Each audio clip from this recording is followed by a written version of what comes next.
is a part of reinforcing our identity as a people, as well as our infinite potential to be self-determined.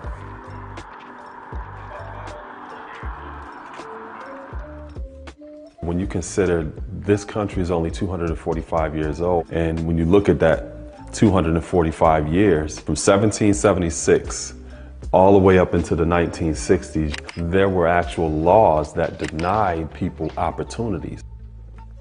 Those laws shifted the landscape where we live, and it also created a separation or a gap, not only socio-economically, but also a cultural gap. And it takes years in order to address that. So learning from the past gives us a greater insight into how these events were indicators of the type of things that we see that are going on today. And a part of my solution is to make sure that I leave this world a better place and to add more beauty to it. And then part of my way of doing that is to teach youth and to make sure that I help these children become the best that they could actually be. Yeah, that's called lucid dreaming. One of the most rewarding parts of my work is being able to assist children and them recognizing their infinite potential to be able to solve problems on their own so they can critically arrive at a solution. Whenever I see that, I see hope. I see confidence in a brighter and a more beautiful future. And it's difficult for a person to see that capacity if they don't see that capacity. So I think it's important for us to really look within ourselves and find out, regardless of what we do for a living or where we're at in our life, what can we do to help positively impact the lives of others? It's all of our responsibility.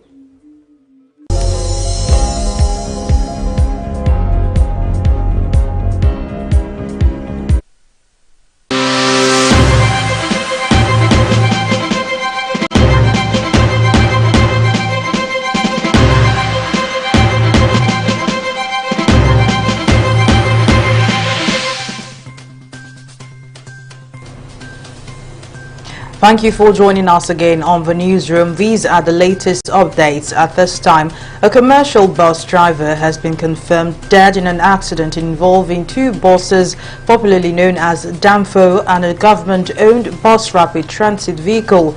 The accident, which occurred around the Ogudu area of Lagos State, grounded vehicular movement and caused snake-like gridlock along the ever-busy axis connecting the Lagos-Ibadan Expressway.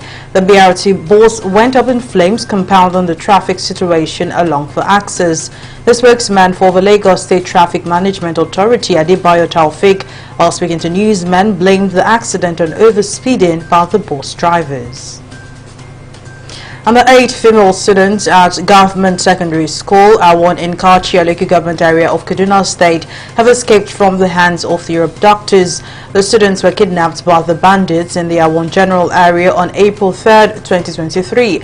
Confirming the development in a statement, the State for Internal Security and Home Affairs, Samuel Ariwon, said that the students escaped from a thick forest around the Kaduna-Niger interstate boundaries and walked for days before arriving at a location where they were harbored.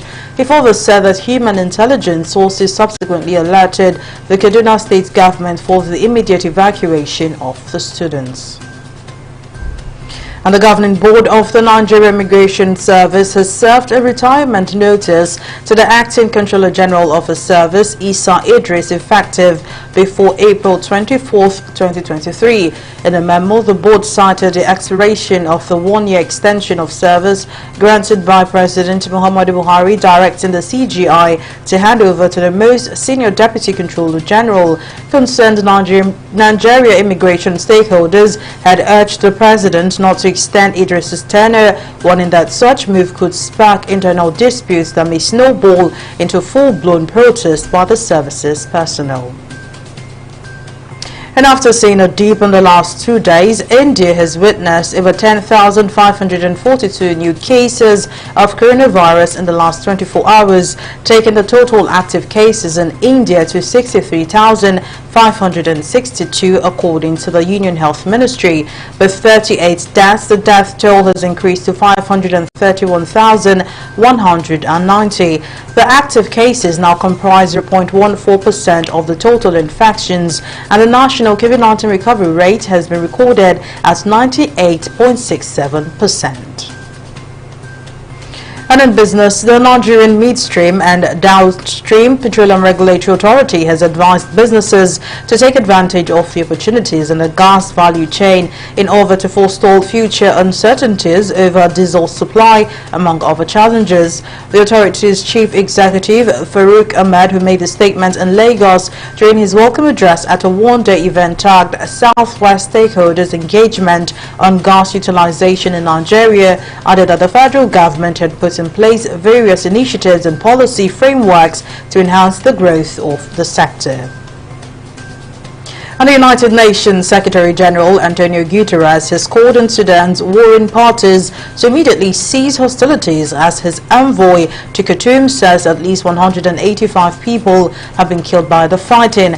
The fighting broke out after weeks of power struggles between the two generals who seized power in a 2021 coup. Sudan's army chief Abdel Fattah al-Burhan and his deputy Mohamed Hamdan Daglo, who commands the powerful paramilitary Rapid Support Forces.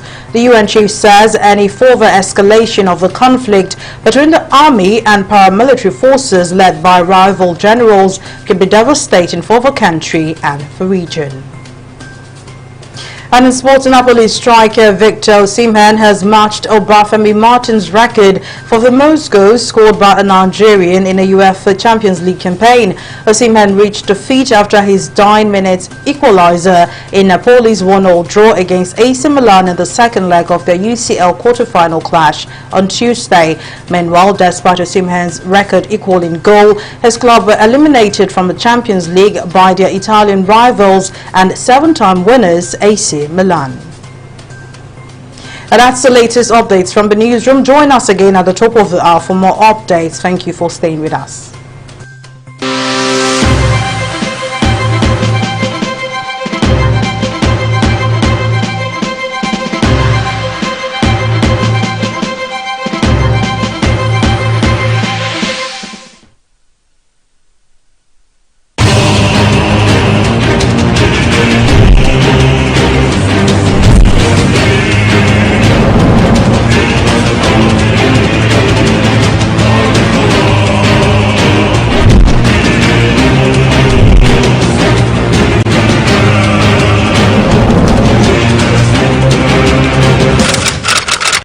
See himself as the President of the Federal Republic. We know where the enemy is.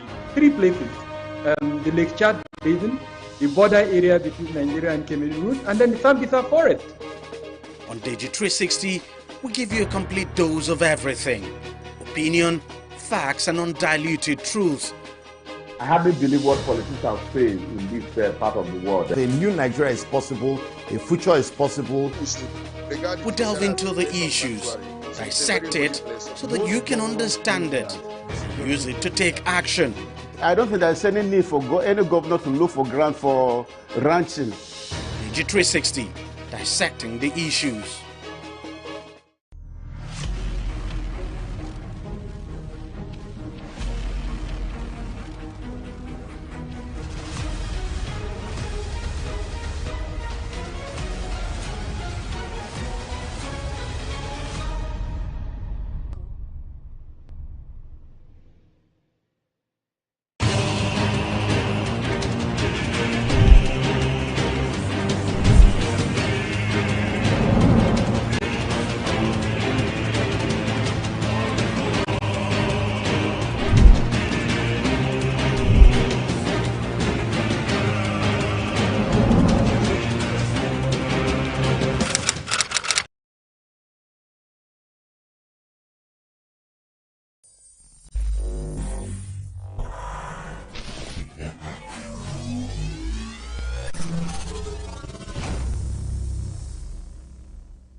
appointed as the chairman of Grantmanship by the college management in 2018. And what is Grantmanship? Grantmanship is sourcing for grants for the development of the college. So our first outing, we want to create awareness among the staffs on what is Grantmanship, and therefore invited 2 speakers. Professor Idachapa from Confident University and Dr. Dabasaki from Ford Foundation. Along the line, he told us that they don't give grants, and that they have specific area, and that is area of art. For years, you know, those in the art, in the School of Art, they have been dreaming of having something like this, but it is a matter of money. There's no money backing, nothing. So, but when he was now asking us, he talked to us about the policy, said, okay, we'll look into that. He said, okay, so if you are coming because they are interested in art, why don't we join it with an exhibition on sexual harassment? He said, oh, that's all right. He now told us that that one will not fetch us much. That, okay, the college, since inception of the college, 1947, we have Department of Art. Later, it metamorphoses into School of Art. Do we have a collection center for all the arts?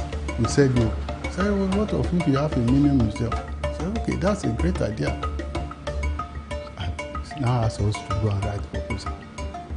So we left that place. Oh, we rub mind, we write, we sent to him, did some correction, he sent it back to us. But along the line, we found out that we cannot do it alone because we are science-based. So we need somebody that is fast in art. And that was how Dr. Rimolade came in. And the 3 of us, we wrote the proposal, he helped us fine-tune it, and that was how we get the grant of $100,000 for this project. But like I said, it is not this project alone. So 3 projects. This is the major one. Then we have the exhibition and we have the policy. So on the 25th of November this year, that is when we launched the thing. Initially, we were just looking at a program where we address sexual harassment in the college. But by extension, we were able to get a museum out of the whole project. And the museum was launched on the 25th of November 2020. What I could start with is that we were dealing with an abandoned space, and we had to deal with a lot of forces of the elements, which obviously we won this part. The fight continues, and our museum is in the basement space. The basement space takes more than half of the lower part of the building, so it's a large, very large space. The purpose of the space in itself, aside from the display space that you already have been through, the museum actually has 3 components, where we have the display place for the works that we've put up, and then we also have a research and repository section. This section is supposed to deal with future research. A lot of writing, of course, is going to start happening, and keeping a log of information. We've been here, the school has been here for such a long time, and it has so many relationships with so many artists in the city, and we want to begin to document them. So it becomes a space where anyone that is looking for information, primary information, not just things that you find online, things that these artists probably would keep or lose, like how you would go through Dali's foundation now and find notebooks and things. Those are the kind of things that the museum is going to gather for research purposes. We're starting to work towards having our conservatory and preservation section. It's a restoration section, which works perfectly for us because our faculty has already for several years been running programs on methods and materials, and under methods and materials there's a section for preservation and conservation of art. So it's not a full-fledged course here. It's not even a full-fledged course anywhere close to us. So hopefully it would be filling a huge gap, not just for our community, but for artists and art collectors around us. We hope it becomes a service point moving forward.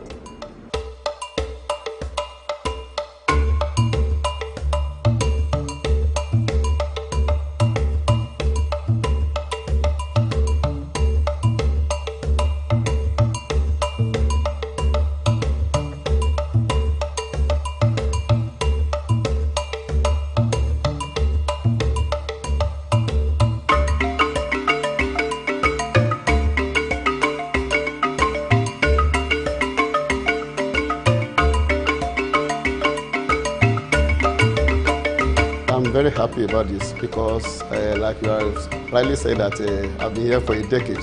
Yeah. You see, we have Yusuf Gilo Gallery, and coming now to have Yaba Art Museum is very, very good. And we have to thank God for the people that sponsor the Ford Foundation for that, for this achievement. We thank God.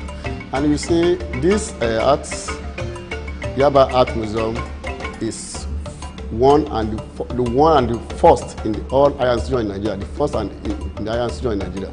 As you all know, Yaba Art School is still the best. So we are coming again as the best to produce the largest art museum in any higher institution in this country.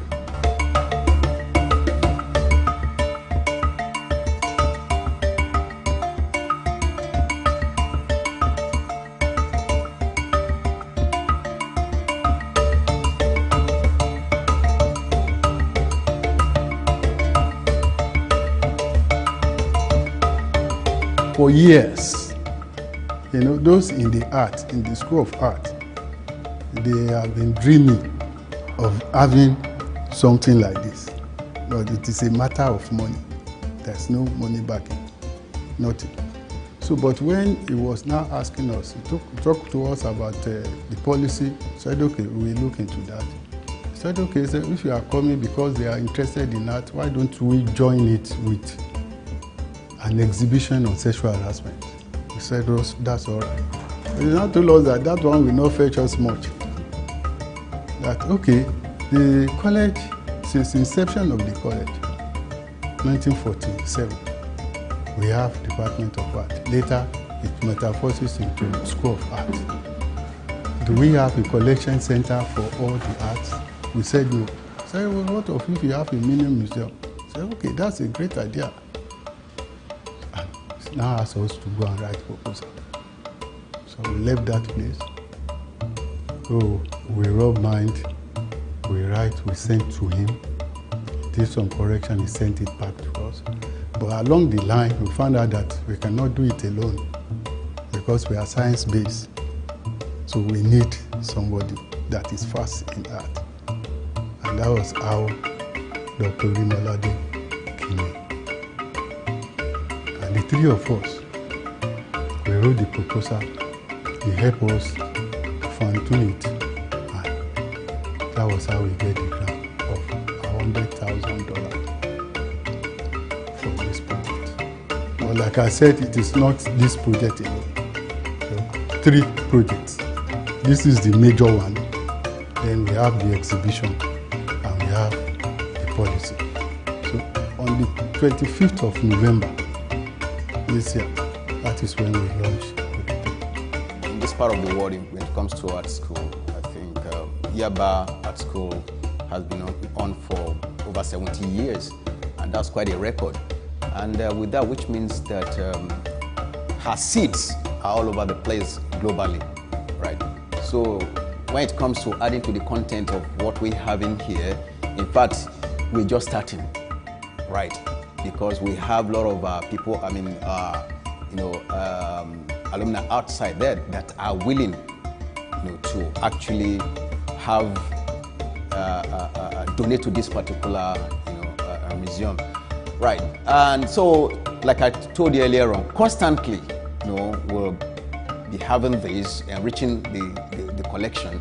So, because like I told you, what we have, some of, students' works, lecturers, as well as supporters out there, right?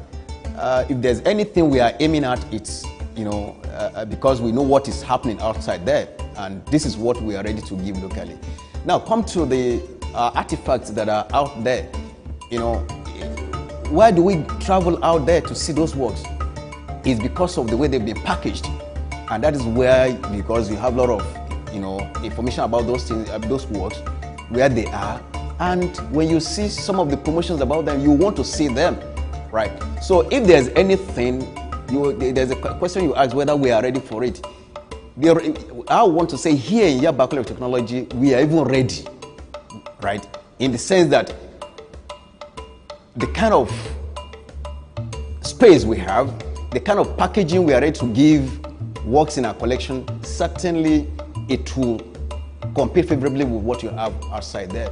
Because the fear, as far as I'm concerned, regarding our artifacts out there is it's because people troop out there to look at them because of the way they've been presented, the way they've been packaged, right? And if such works are eventually repatriated, how are we sure that we want to, because what they've done, that has added value to them.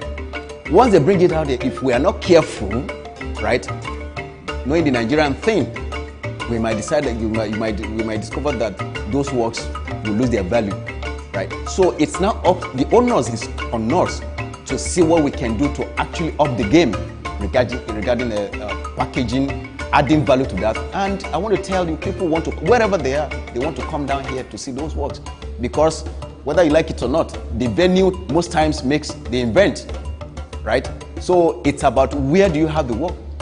You don't just repatriate them and just put them somewhere where nobody cares for them, right? So these are the things we are ready to do in Yaba Art Museum. And as you can see, we're just starting. You ain't seen nothing yet.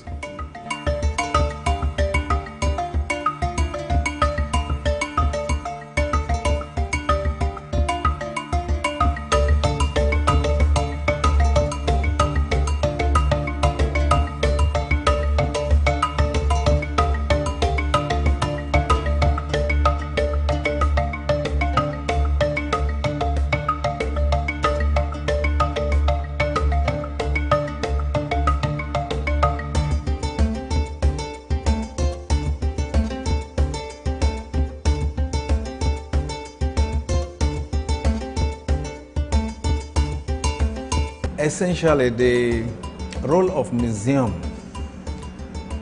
is so very important to every household, to community, to the city, the country, and the world at large. The museum is a point where you keep the treasures, the family treasures, the community treasures, the institutional treasure, and then the state treasure, national treasure, and also at the international level, these treasures are exchanged through collaboration so that other people on the side of the globe can see what is happening at the other side. But most importantly, the museum provide a historical documentation of the evolution of a people, how they reasoned some time ago, how they were able to advance technologically and the rest of it. It can be read from the artifacts and the works that are available. Museum is not a profit-making institution, so to say. Museum documents history, documents culture, And because this one is situated within the academic environment, it's a place where students can learn from the past works of other students that have left the place over a period of time. Because if you look at the works here, they are from different departments and they carry different philosophies and ideas which the students will actually tap into. The museum gives what I'll call academic visibility to the school.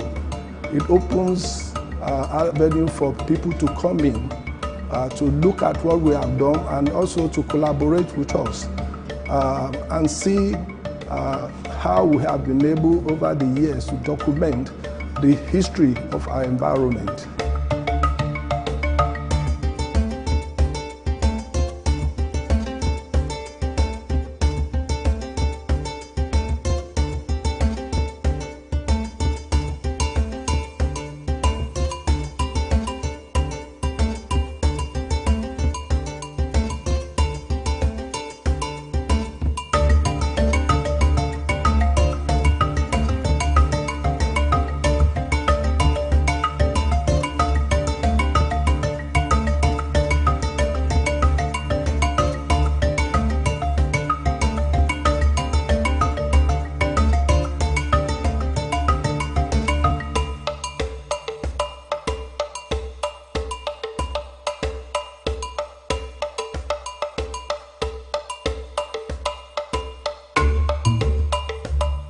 The museum in itself, aside from serving the aesthetic purposes that people come to see, the hope is that it would serve not just for art lovers, because that's just one perspective of looking at art.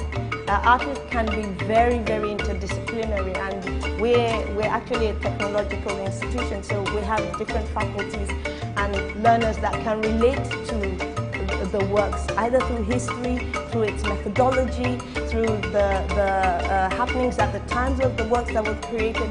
There are different connection points that can come through education, of the art piece. It's not just the pretty picture. The role of the museum is also to educate, apart from charting a history for people, is to educate you, and it's also going to give records of those objects that made history, and then by extension those who did them. And you find that now that you have this museum here, it's already attracting economic business environment, which is the characteristics of every museum anywhere in the whole world.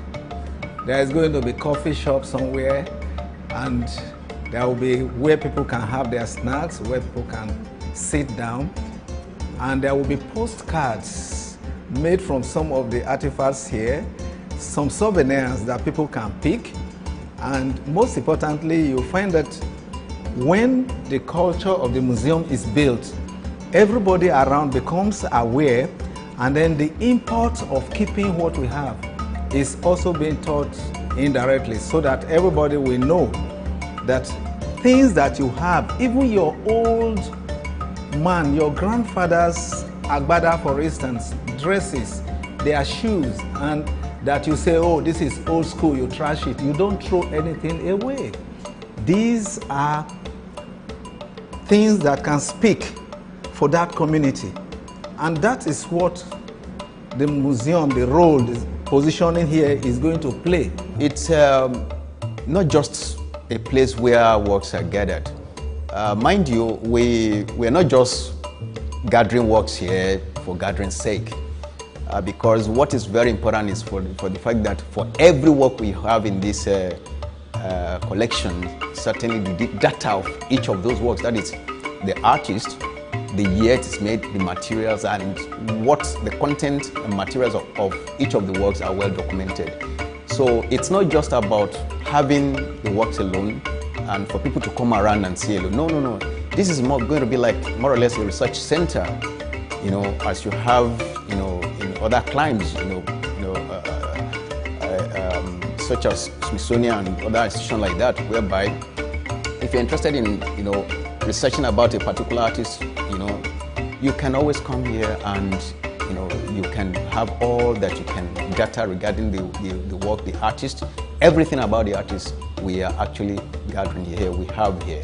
So it's not just going to be a place where you just have the works alone. No. Everything concerning the artist, and its art, then, which means that for historians, you know, for, you know, researchers, you know, it's a place to be, right? So because it's going to compete favorably with other institutions, you know, museum around the world.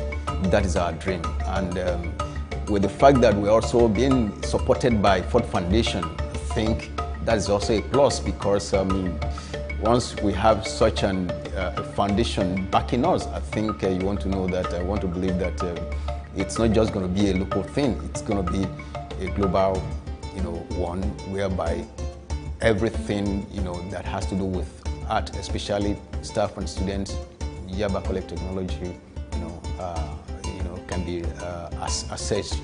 This museum has a lot of importance to the environment, and all the students and everybody, we are all gearing up to embrace this. And at the national level, you find that one role museum plays is that immediately people arrive somewhere, they say, please, I would like to see this, I would like to see that. So it becomes a cultural destination. And I think that's another cultural tourism. There's a lot of potential that institution of a museum like this will generate once it kicks off fully.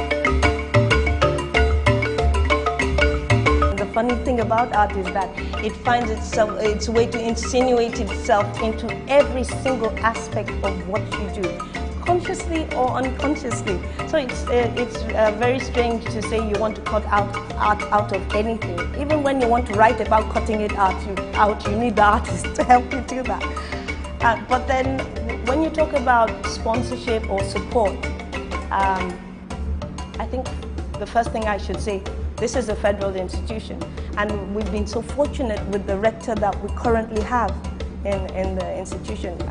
There's nothing you want to do, particularly in these times. If you don't have political will, nothing is going to happen.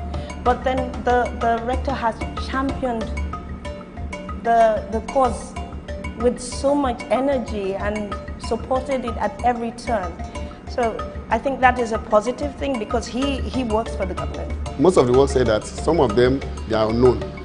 You see, you know how many years back, I've been lecturing over 20 years ago. And where we are sitting down, here we have Lara Ige.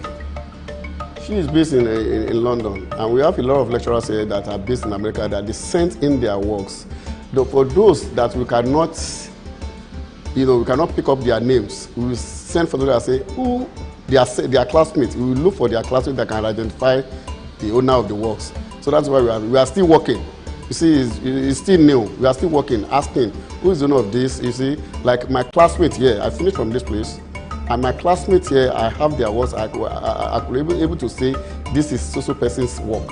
You see, and you know, a lot has happened concerning these works that we are presenting here, because they are asking us. Some are still bringing their works, but as time goes on, I think we'll improve on all those things. When you look at the Benin bronze, the Ife terracotta, the Igboku, and the Nok culture, you are able to now say, okay, at this point in time, you mean there were Nigerians that reasoned and did this work. And so you can use that to project a roadmap and development of a country. Unfortunately, we haven't seen this in Nigeria. The museum that was built during the colonial era is just there. At some point in time, people are even referring to it as a mortuary, because in a typical African society, the museum, the family museum, for instance, on yearly basis is refreshed, and that is where you have the festivals. And when you have the festival, you find that the artifacts or the collection or the achievement for that particular year is deposited at the museum, and that is building history. And so when you look at all these artifacts, you are able to record the number of years. You are able to talk about dynasties. You are able to talk about at what times what happened. And that helps people to be able to come out with a growth pattern that will inform you to plan even for the future.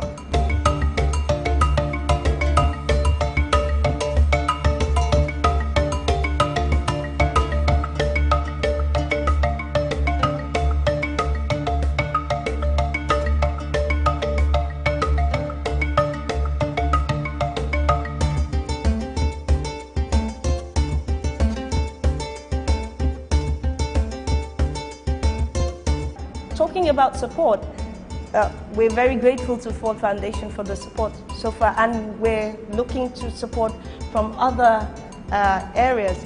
We already have a lot of support, hopefully coming from the Lagos State Council for Arts and Tourism. The commissioner was here and she was so impressed and has offered help. And this is a government establishment, so I don't think I would say we've had negative issues so far, although we've had challenges.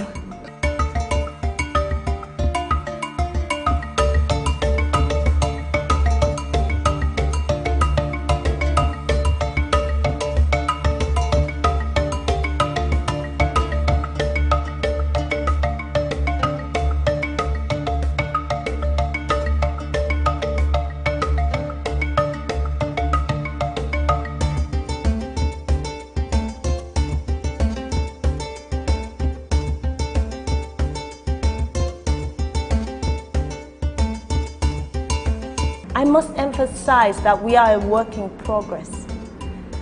This is the start of a start, because we've had just a little over 2 years working on this, and anyone that knows about research knows that it's not enough time to gather anything. But we've done what we can so far, and currently our collection is about a little over 2,000 pieces. So what you see in the display is less than half or less than a quarter of what the collection actually holds. But the display actually holds works from our past, older works from our beginning, which I mean the school in itself. When I say the school, I mean Yaba College of Technology, has its own history starting all the way from 1933. Contrary to popular opinion of 1948. But then the School of Art in itself, its beginning started in 1952, and which means in 2 years' time, it's 70, making us the very oldest one around.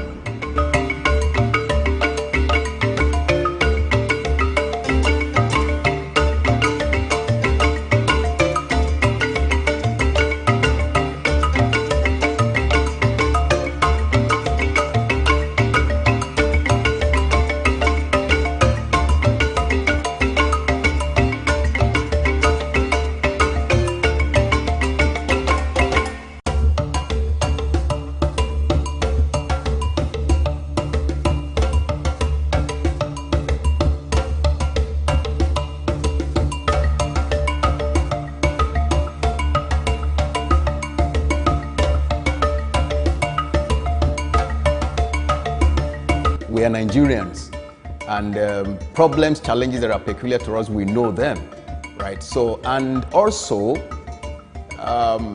once you know your challenges, your problems, certainly it's half solved, because it's to know how to go about it. And with that, I think as an art school, we know what we need, we know what we can do to preserve this. And certainly the need for us to also, take the right step in assessing this, in doing this. All these have been, have been planned out, and we're working on it. So we know that we have a job to do here, and first is the care for the artworks, because they must be maintained at a particular temperature, right? First, the museum, this particular space, we know what we went through to be able to, secure it, regarding some of the elements that we battle with to be able to, have it the way it is today. And we are not resting on our hours. We know that there's still a lot of things to put in place to be able to, keep it going.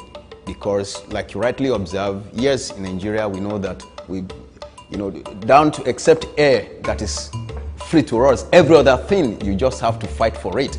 So as an institution, as a museum, certainly all these are being worked out so that, we don't just have, it will not seem as if we are just a flash in the pan. No, continuity, maintenance is very, very key, and we are seriously working at that, and I want to believe that very soon we're still going to invite you. We discover that because every now and then we want to keep on, improving on what we have. We don't have all yet, right?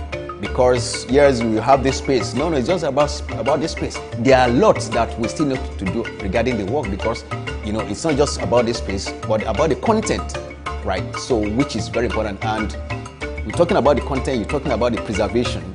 These are the things. If we've been doing it for other, around the world, why can't we do it for ourselves here? So we are aware of these challenges, and headlong we're battling.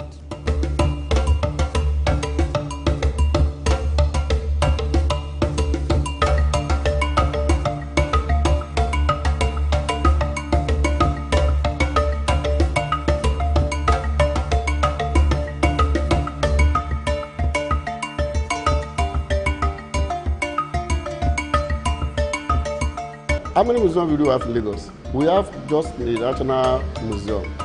And coming to have Yaba Art Museum, is something else. You see, we have a lot of, this art museum now is like a tourism. Because some people will be coming in now, they'll be asking, where can I get museum? Where is the museum? But now, the National Theatre, they don't have anything again there. But having this one now as the art museum within, you see, it's in this center of Lagos. So it's something that is very, very nice. And because a lot of people, when we opened this place last month, in fact, people have been praising the college for this upbringing, and it's very, very good, because most of people will benefit. You see, most of the works we are seeing here are products of our ex-students, and most of the products you are seeing here, we are the supervisors.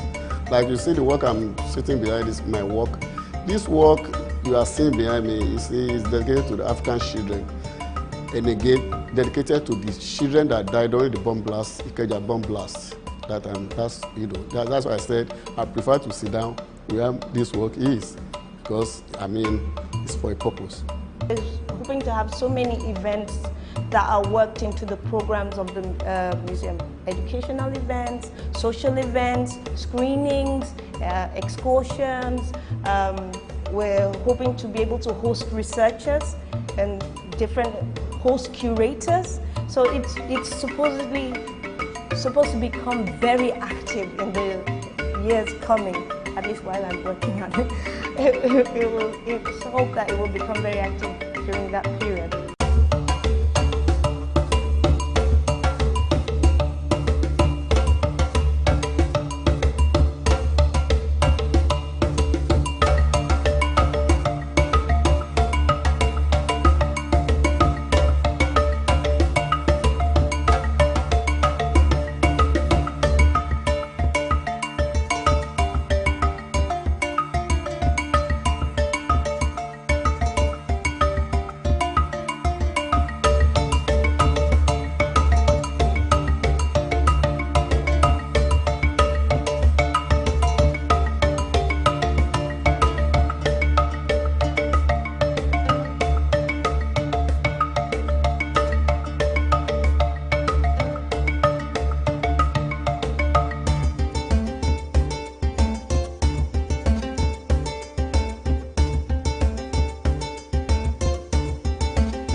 The Osun-Osogbo Sacred Grove in Osogbo, Osun State, southwest Nigeria, is one of the last remnants of primary high forest in southern Nigeria. The site, a natural habitat that has been preserved for over 400 years, has served as both a pilgrim point as well as a tourist center for millions of people who visit the site annually to worship and celebrate the Osun goddess that is believed to inhabit the river that runs through the grove, giving the water the ability to heal and grant wishes of its believers. Osun Grove happened to be a site that we all refer to as a living site. It's a living site just because activities that have been carried out over the years are still performed the way it used to be then. And secondly, it is a site where the worshippers do come to perform every 5th of the day, which means 5 days. They do come. For example, in churches, we go to churches during the week, but on Sunday, we christen it to be, we go to church on Sunday. Likewise, the Muslim goes to mosque on Friday. So despite the fact that the devotees do come interval, but they have a 5 day, which they call Ojose. Aside this, the uniqueness of this site is the name Osogbo was derived from this site. The appellation of the king was derived from this site. From the entrance, one could feel the tranquility that comes with the well-preserved forest. A little further down comes another feeling of an elevated being's dwellings. This is the Osun-Osogbo Sacred Grove, one of the last sacred forests in Nigeria, along the banks of the Osun River, just outside the city of Osogbo, Osun State, southwest Nigeria. In this forest of 75 hectares of undisturbed areas of land, no residential building is allowed, no killing of any kind of animal, no fishing, no hunting or felling of trees. Apart the fact that it is 75 hectares of the core zone and 47 hectares of the buffer zone, it's one of its kind in sub-Saharan Africa and the second UNESCO World Heritage Site in Nigeria. The kind of people or crowd that comes around, one will be marveled why this. But it is a festival and a river that people believes in. Because of the sacredness, you can't cut a tree, you can't fish. And if you are not a devotee, there are certain activities you don't do so that you don't blame yourself. The one path that cuts right through the grove is lined on either sides with sanctuaries, illustrations of traditional Yoruba deities and primary high forest. Adekunle Olatunji is the curator and site manager of the grove that has existed for over 4 centuries. On a tour of the sacred forest, Olatunji describes how the name Osogbo came about and what the grove stands for. At Ipole, some kilometers from here is in Iboku. There's an hunter. It's not just an hunter that going to the bush to kill rattle. It's a big hunter that hunts for elephants, bigger animals. In one of his sojourn, then from Ikolemu looking for where they can get water, they now got to this site. On getting to this site, he was astounded. We were looking for almost a 40 kilometers from here, looking for water, still large water here. So he decided to go back to inform the king. My brother, we are hunting, I got to his place and I saw this river. So the hunter then was Oguntimeyin, while the king then at Ibolemu is Laroye. So the two of them came down to the site, seeing what they wanted. So they decided to settle down at the bank of the river. So in one of their trying to rent the tent, a tree now fell into the river. And a voice came out of the river saying, Enyoma Darling, you have broken my time, but 84 kokwa. So everybody the two of them were so shocked. Who is this person? Simultaneously, the spirit now answered, Osogbo Pele, Oshoigbo, brother. Oshoigbo Pele. Oshoigbo. That was when they knew they are in Oshogbo. Literally meaning Oshoigbo. So now, they now felt, what is the next thing to do? In Yoruba then, something strange happened. You do divination.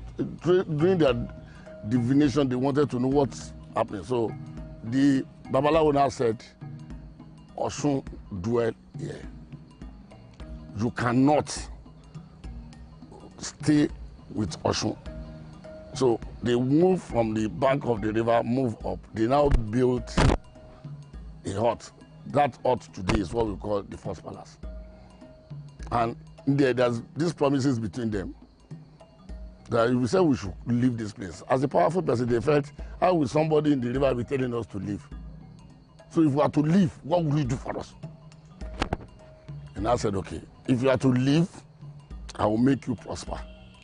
There is no war that will conquer you. Do my bidding, and every year there must be somebody from your lineage to come and bring object of appeasement to me every year. But the grove wasn't always this beautiful and serene. In fact, there was a time it was completely infested with termites until an Austrian artist, Susan Wenger, and her husband Uli Bayer arrived to save the sacred monument. Wenger devoted some 50 years of her life to preserving the forest, and with the help of local craftsmen in the city, she transformed the sacred grove into a sculptural garden with compelling artworks and objects of habitation. Because of them, this 200 acres is now a UNESCO World Heritage Site. When Mama started with the Osun Groves, she started at the area we called Ayedakun. Ayedakun is also part of the groves. Our first two sculptures are still there, where we have Obatala and Yemo. And she did that, not in one place, at the main shrine, Ebu Yamako, and inside the forest there are the sculptures there that she made. And Mama would do the heart with meditating, like communication with the deity before doing any form of art. And Mama got her inspiration, from there, because she stayed there for a while. She was invited to come and see or assist us in treating this termite attack. In doing that, she now fell in love with the culture. So she is so powerful and mystic that if she sleeps, revelations of what she is expected to do for this place will come to her. Then she now felt, for somebody of her status, there's a need for her to have people to work with. Then she now got in touch with the Oba. Then there and then some interested indigenes that were into art then were introduced to her. So that was why they formed what we call a new sacred art movement. With this new sacred art movement, from instruction from her, that's why we have all these structures. Shaded by a canopy of trees with a flight of stone leading downwards, the inner grove lies within a natural depression, marking the exact spot where the first palace of the founder of Osogbo was located. The ancient palace with its ornate pillars and elegant designs has remained in its original state for decades, and its sacredness upheld for as long as it stands. A short walk away from the palace will take you to the Osun River, which on a normal day looks just like any other river except for the utter stillness that pervades the atmosphere around it and the occasional calving in the midst of its waters. Otherwise called the Herbs of Osun, because according to its devotees, this calm flowing river transcends ordinary water. Everything about the Osun Grove revolves around this river. It's like the life of this place. You take it away, the entire place becomes lifeless. This is where the history of the Grove actually started from. And every year, thousands of devotees of the Osun Goddess converge by the bank of this river, where they pray, believing that all of their problems will be solved by the goddess. If it is just a mere river, why the crowd? If it is just a mere river, why are people taking this water? I'm using this water in context because here we don't have river, we don't have water. Please, we don't have water. Once you are here, you want agbo, apps. People that needed one thing or the other comes here to seek for assistance from Osun Goddess. Believing, as I said, it's your faith. Believing he or she will do it for them. Whatever is being taken here is apps, is agbo. If you take it with your faith, be you me, you'll be healed. It has been proven beyond reasonable doubt. While the Grove is the site of Osun's most sacred shrine, many Yoruba deities are also depicted here with sculptures that are centuries old and shrines where their devotees worship. Despite the sanctity attached to it, managing the Grove is not without its own challenges. There's no lumber that will come into this site that will not pray will sleep off 72 hours. So that before we wake up, we would have cut down all the trees. We do have butchers, and despite the native laws that we do use to operate, because here you are not supposed to hunt. If you are caught, you'll be taken to the enforcement agency through the Attache of Osogbo. And because of developmental pressure, as the town grows, you are bound to see people wanting to build closer to the site, thereby giving you problem. You have a challenge, but God is helping us through that native law.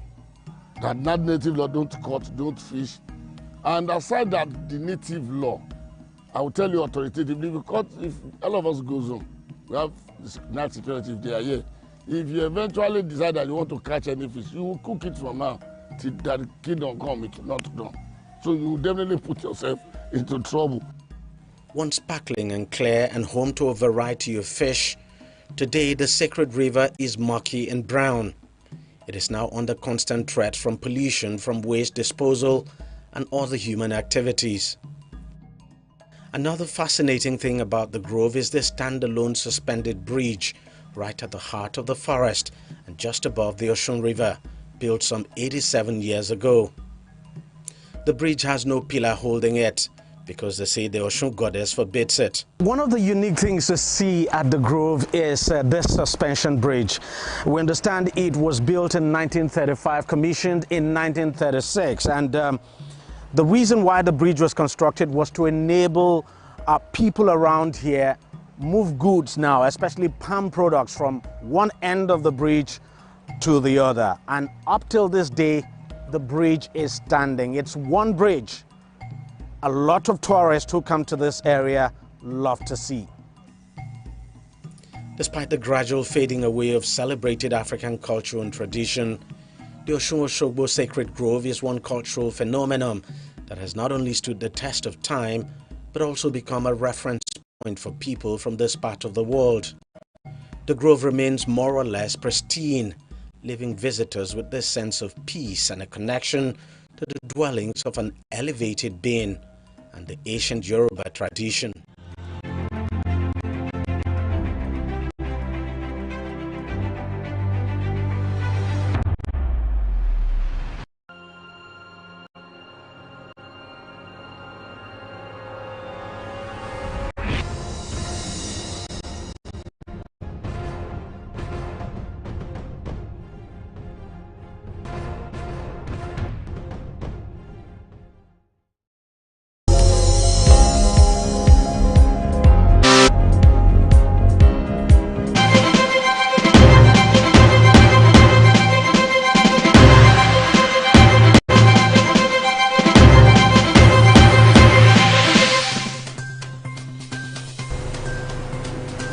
Welcome again to the newsroom. These are the latest updates at this time.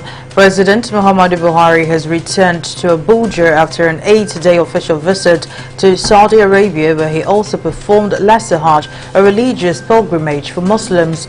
President Buhari departed Saudi Arabia via King Abdulaziz International Airport in Jeddah, Saudi Arabia on Wednesday. The Saudi government officials, traditional and spiritual leaders from Nigeria, as well as some senior staff of the Nigerian embassy in the kingdom, were at the airport to bid the president farewell. And facts have begun emerging on the major cause of the invasion and killings by armed herders in Benue State.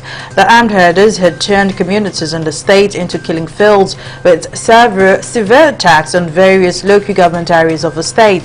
The Benue Police Command on Wednesday paraded 9 suspected rustlers who conspired with criminal herders to rustle cows and share the proceeds. The state's command spokesperson Catherine Anene during the parade said the suspects specialized in rustling of cattle that fueled killings in the state.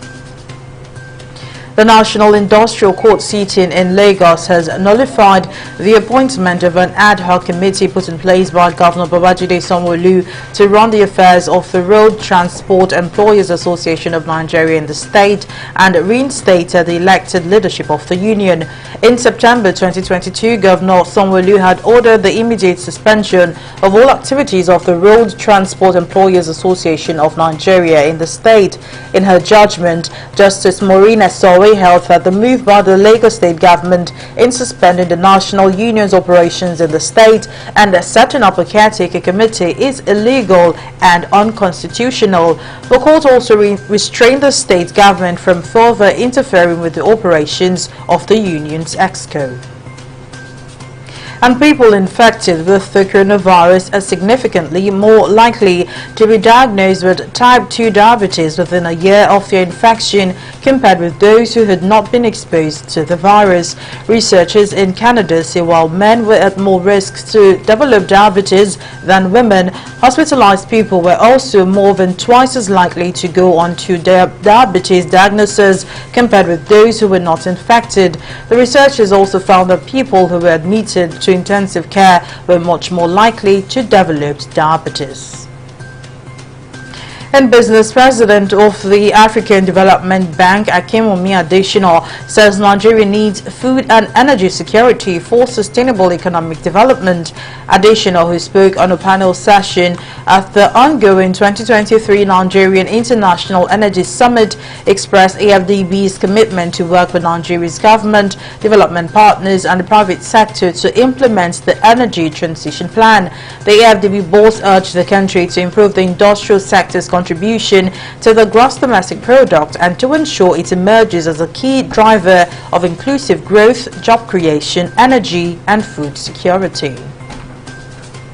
On the global scene, inflation in South Africa edged higher in March with food prices recording the highest year-on-year jump in more than a decade, official figures have shown. In a statement, the National Statistics Agency said inflation for food and non-alcoholic beverages continued to accelerate and was up 14% in March last year. Inflation has been on the up worldwide, fueled by supply chain disruptions after the easing of COVID-19 restrictions as well as surge in energy and food prices following Russia's invasion of Ukraine. And in sports, Marcus Rashford has returned to training for Manchester United, giving the club a major boost ahead of the Europa League quarter-final against Sevilla on Thursday. The England international, who scored a career-high 28 goals this season, suffered a groin strain and a 2-0 win over Everton on April 8. The tie between both teams is finally balanced at 2-2 after 2 late own goals conceded by United in the first leg at Old Trafford. And that's the latest from the newsroom. Thank you for staying with us. I am Mary Kanu.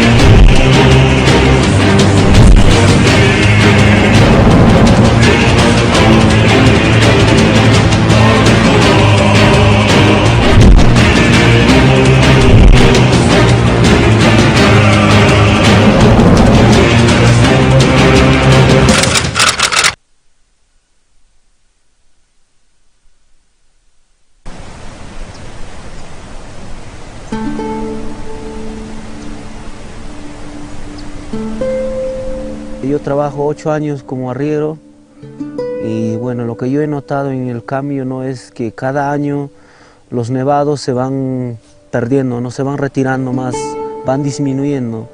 Eso es algo que no podemos recuperar, ¿no? Creo que de aquí 30, 40 años ya no va a haber nada.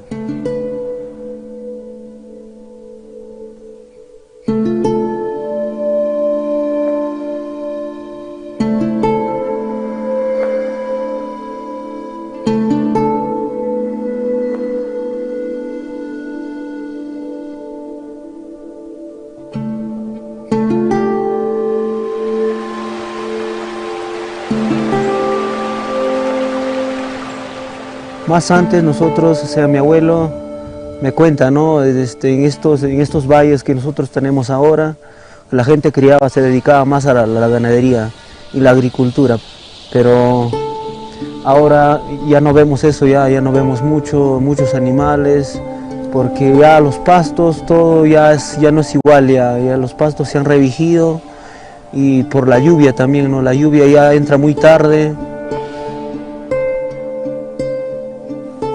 Por eso ahora mi comunidad ha optado por criar limitado ya cada persona con 5 o 6 burritos y menos vacas, menos ovejas y bueno, adecuarnos a nuestra vida actual, ¿no? Si usted se fija en este mapa, usted va a poder ver una delimitación roja, ¿no? Que básicamente nos muestra hasta dónde llegaba el sistema Huascarán. Este es el sistema Huascarán en el 62. En 54 años la Cordillera Blanca ha perdido un promedio de 38% de cobertura glaciar. A nivel del Perú tenemos una pérdida del 53%. Entonces estamos hablando de la mitad, mucho más de la mitad. Y seguimos con una tendencia agresiva de pérdida sobre estos recursos que todavía no sabemos cómo gestionarlos.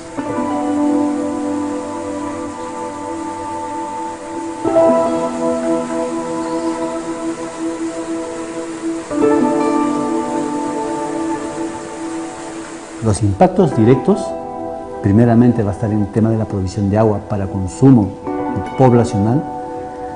Es claro, actualmente se nota claramente, sobre todo en la época seca, el déficit de agua para la dotación de agua para los cultivos, es decir, para la agricultura, y obviamente también para la industria que genera la energía eléctrica, inclusive en algunos lugares un tema de conflictos con la población, o sea, de quién tiene la prioridad en el tema del uso del agua y para qué.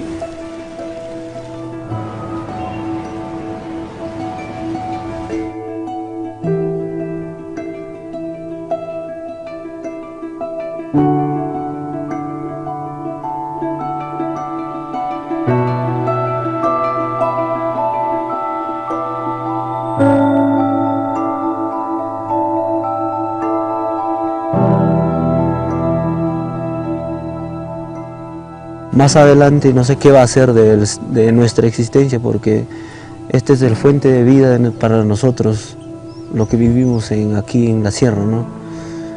Así, para la generación, no sé, va a ser un problema muy grande eso, que este recurso se va a agotar.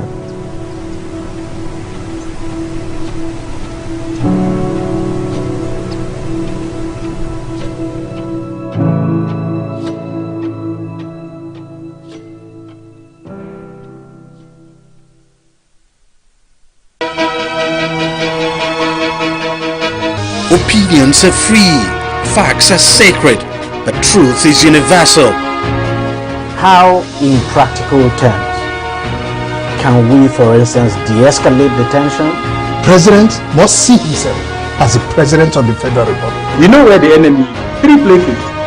The Lake Chad Basin, the border area between Nigeria and Cameroon, and then the Sambisa Forest. On TV360, we give you a complete dose of everything. Opinion, facts and undiluted truths. I hardly believe what politicians say in this part of the world. A new Nigeria is possible, a future is possible. We delve into the issues, Dissect it so that you can understand it. Use it to take action. I don't think there's any need for any governor to look for grant for ranching. TV360, dissecting the issues.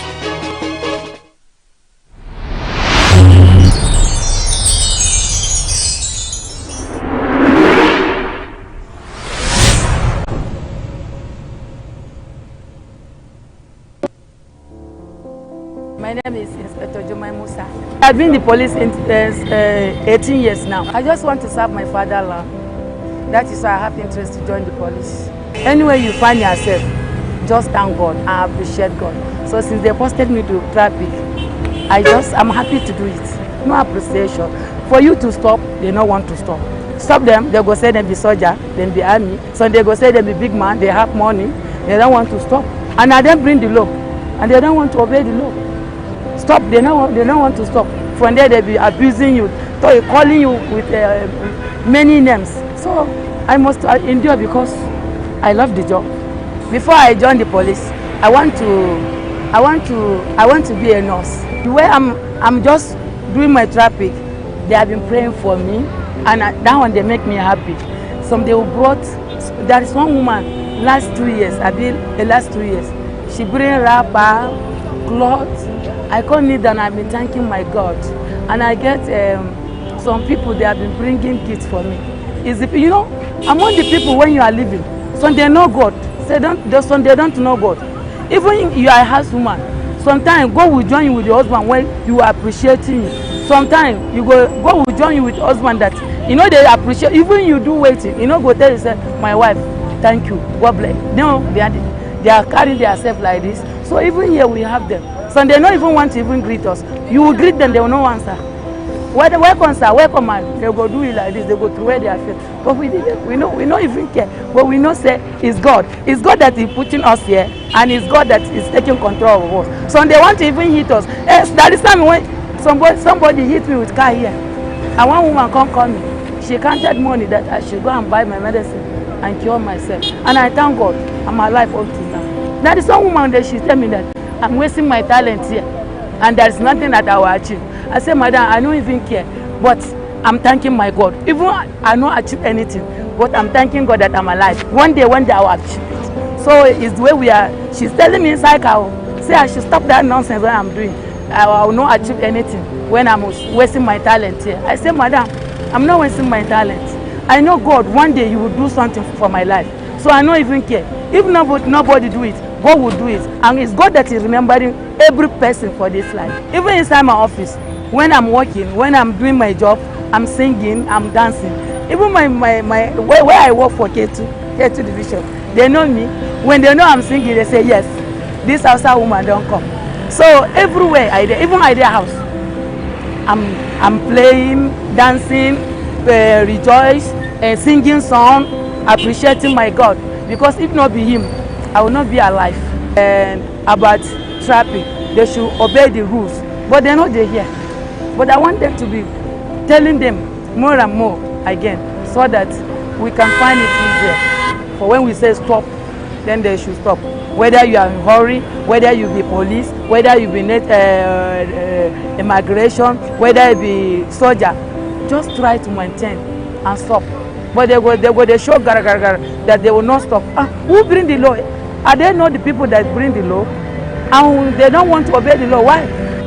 Myself, if the government or the people that they are listening to us, they can still help me and talk to my IG so that you release my promotion from Abuja. What I want, so that they will encourage me. Not be say they'll be hailing me. You are doing good job. You are doing good job. They'll be giving me award. They give me 7 awards. Even Ambodi Gomno. I never check hand with my Gomno for Gombe State. They want me for Zamfara, but I'm the job of Gombe State. I didn't check hand with anybody, any government, but Ambodi. I check hand with Ambodi. He give me award. He give me certificate. He give me check for money. Upon all this, when I'm doing, they're supposed to even talk to my IG. They should release my promotion so that they will encourage me, so that they will make me more powerful for the work. Any work when you are doing, you must face challenges. So I don't even care. So one last So they won't even want to slap me. One day they'll come out from their motor because I do like it. They know they hit their motor. They'll come out. They want to slap me. And the other people, they are passing. They say, "Madam, oh Oga, if you slap this one, we are going to slap you because you don't know the kind of job when she's doing here. If you know it, you can't do this kind of thing." I want men they give me my promotion. Men they talk to IG. My IG, give me back my promotion because my maid now they are 3 star. But see me with my inspector.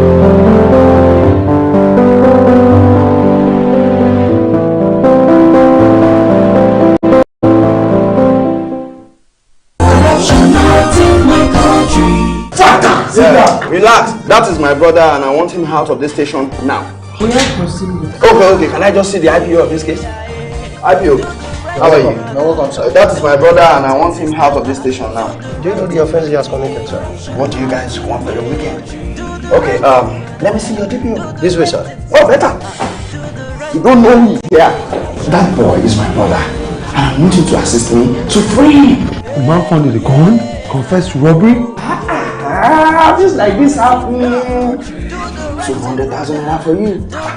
Are you bribing me? 500,000 naira. Robbery suspect? 1 million naira. That is corruption. Not allowed in this division. 1 million. Remember, police is your friend. Giving and taking bribe is wrong. corruption not in my country. Stop corruption now. Corruption not in my country. Pottery is one of Nigeria's ancient arts that has helped in promoting and putting the country on the world tourism map. However, recently there has been a tremendous decline in the practice and quality of the arts due to increased urbanization. In this next report, our correspondent Abisola Adebayo speaks to a young Nigerian with traditional pottery skills on how she's managing to sustain the art. Traditional hand method of pottery is a synergy of culture, transcending multiple generations. But this beautiful culture may be on its way to extinction with the advent of technology. 25-year-old Adekemi Olubade is one of Nigeria's youngest custodians of the ancient art. She built her interest in the craft in secondary school and decided to seek more knowledge to complement her skills. Since I was in secondary school, I loved playing with clay then. So when I now finished my handy, during ND days, we make everything together, making graphics, textile, and some other things too. But I was now thinking of what can I specialize on if I want to start my HND. So I now think, well, I like playing with clay. I like playing with clay a lot. I love pottery. So I now had to go to know more about pottery. I went for a year program. So that was where I learned my pottery. I improved in making pots at Tamura Pottery. Adekemi's skill in pottery making embodies the fusion of both the old and new styles. A unique style attracts enthusiasts of arts and crafts from around the world. This is how she earns a living, and she also imparts the knowledge to students across the country. During my HND period, people started bringing works to me. They had interest in all my works. That wow, how can a girl be making all these works? I started having a lot of customers. They were inviting me for classes. They invited me for Ultimate Love to come there and teach a lot of people about how I make my pottery works. At times they invite me for all the secondary school workshops and some other things too.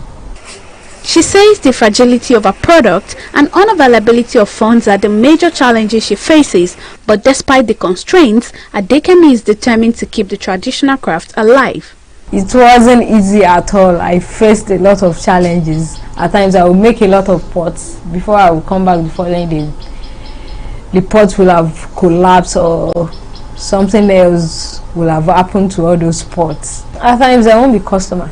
Everywhere we just, well, we have to take it like that. We have no choice than to take it like that, because at times there will be more customers. A lot of customers will be requesting, we want your pots, we want your pots, we want your pots. Adekemi is not allowing the challenges to dampen her spirit. She is taking things one step at a time, hoping that in about 10 years from now, she would establish her own traditional pottery institution where students from far and wide can learn the traditional craft. Abisola Adebayo, TV360, Lagos.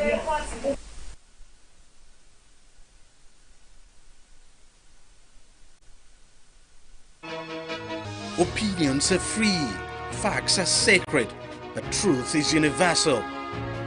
How, in practical terms, can we, for instance, de-escalate the tension? President must see himself as the President of the Federal Republic. We know where the enemy is. 3 places.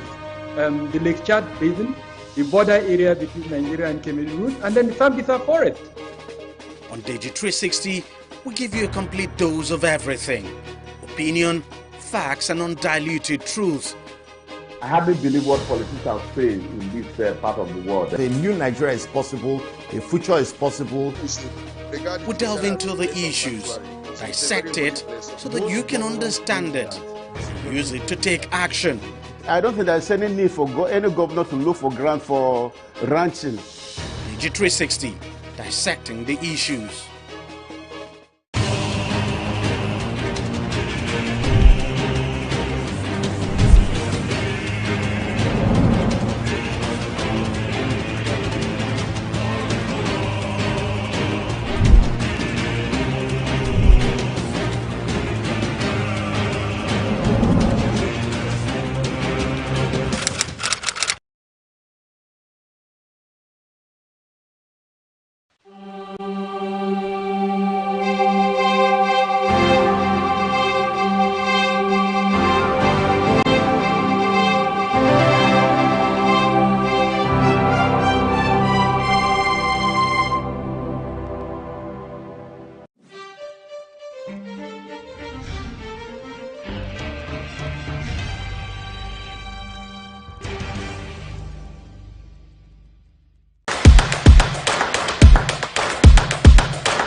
Hello and welcome to the program. I am Deji Bademasi. It appears Nigeria is witnessing a resurgence of insecurity after a cooling off period, especially before and during the election period. Just weeks after the general elections, the country has witnessed a number of violent attacks and kidnappings in a number of states in the country. In Benue State, north-central Nigeria, no fewer than 100 persons have been killed in attacks on several communities blamed on armed headers. So far, 18 out of the 23 local government areas of the state has witnessed or have witnessed one form of attack or the other in recent times. The Benue State government says about 5,138 people have been killed in violent attacks in the state within 8 years. This is what the governor now said when he visited the Benue State Teaching Hospital after the recent attack. The president must go beyond sympathy message and condolence messages, which are greatly appreciated. Within the space of 1 week, we're having more than 100 people killed. And if that continues, it means we shall be completely annihilated from this country. And this is not right. And so the president has charged the security agencies to stand up to their responsibilities. They've been doing so much, that I know. I know the challenges they have, funding, equipment. They are grossly inadequate to cover all the areas. but something has to be done. That was why we brought the idea of community volunteer guards. If the federal government will also accept to arm this or take them over and train them and arm them, I think it will do a lot of good. In all, we have received 38. Of this number, 20 of them are women, or females, better put, ranging from age between 2 to 60. 10 of them are also children, most of them 2, 3, 6 years old, and we have only about 7 males. Again, we observe the nature of the injuries. If you have gone through, you notice that a good number of them that survived and reached here were attacked with intent to kill. We reached that conclusion with ease because if you look at the nature of the injuries, they targeted their head and neck region. Now, in the northwest of the country, particularly in Zamfara and Katsina states, over 80 persons were reportedly abducted when armed bandits raided some communities, now remote communities in both states, over a week ago. All of these incidents would appear to suggest some kind of resurgence of insecurity in the country. But let's delve into the issue further. I'm now being joined on the show by Dr. Kabir Adamu, who is the Managing Director of Beacon Consulting Limited, a security consulting firm based in Abuja. Dr. Adamu, thank you very much for joining us on the program. It's quite worrisome what we are seeing at the moment. Is this some kind of resurgence in insecurity across the country? Yes, DG, it is a serious issue. There is a common thread between all the incidents that have occurred in the last few weeks. And you're right. As you know, I run a consultancy and we keep a database of these incidents. So between the 4th and the 5th week of March, as well as the 1st and 2nd weeks of April, we've seen an increase in the security incidents that we've been monitoring. So clearly what it meant is that during the elections, of course, the presidential elections on February 25th and the governorship elections are held on March 18th, it appeared there was adequate security deployment in almost all the nooks and crannies of Nigeria, and that limited the capacity and the ability of the non-state armed groups, and that's the common thread in all the incidents. It limited their ability to move around and to carry out the kind of attacks that sadly Nigeria was used to before the elections. Now, after the elections, it appeared that a significant number of those deployments were pulled back, and so the spaces opened up for these non-state actors to continue their activities. Another possibility is the cashless policy. You recall that starting from 31st of January, the government introduced the cashless policy, which was highly controversial. And at a point, the government had to reverse its steps. And so it has now opened up the coffers, as it were. And now there is more cash in circulation than there were between January 31st and, let's say, the 3rd and week of March 2023. So that too may have contributed specifically to kidnap for ransom incidents that we're seeing in parts of Katsina and Zamfara state, as well as possibly Kaduna and Niger state. So it's a combination of several factors, but the chief among them is this teen deployment of security forces in rural areas that has opened up spaces for these armed non-state actors to become more versatile and carry out the kind of attacks they've been carrying out recently. All right. At the moment, we have a president-elect, Bola Ahmed Tinubu, and of course, he did make a very big issue out of security when he campaigned for the position.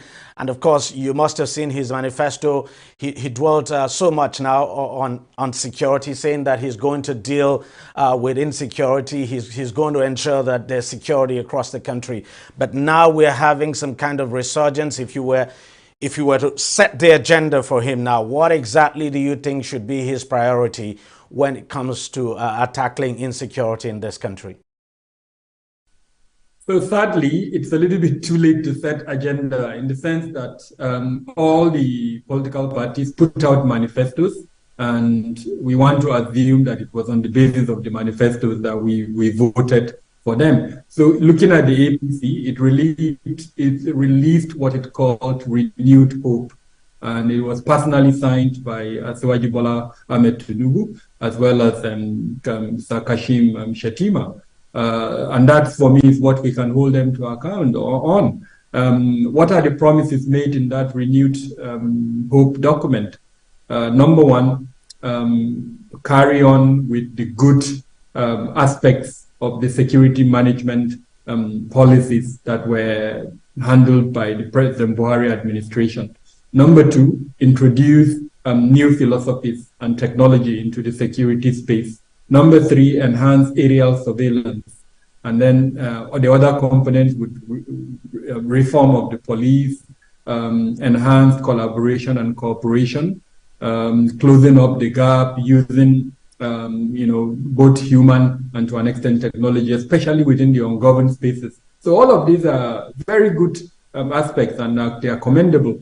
What remains is how are they going to implement this? Sadly, it was missing in that document, the Renewed Hope document. So we're hoping that as part of the transition process going on at the moment, and of course behind the scenes, there is a lot of conversations now going on regarding how to implement all of these promises that were made. Well, there's no question at all that the president-elect has his work cut out when he comes into office. Dealing with the security situation in this country will no doubt demand so much from him. But then he said he's equal to the task. We'll just wait and see how he goes about dealing with the insecurity challenge in the country. Dr. Kabir Adamu, thank you very much for your time, and thank you for joining us on the program.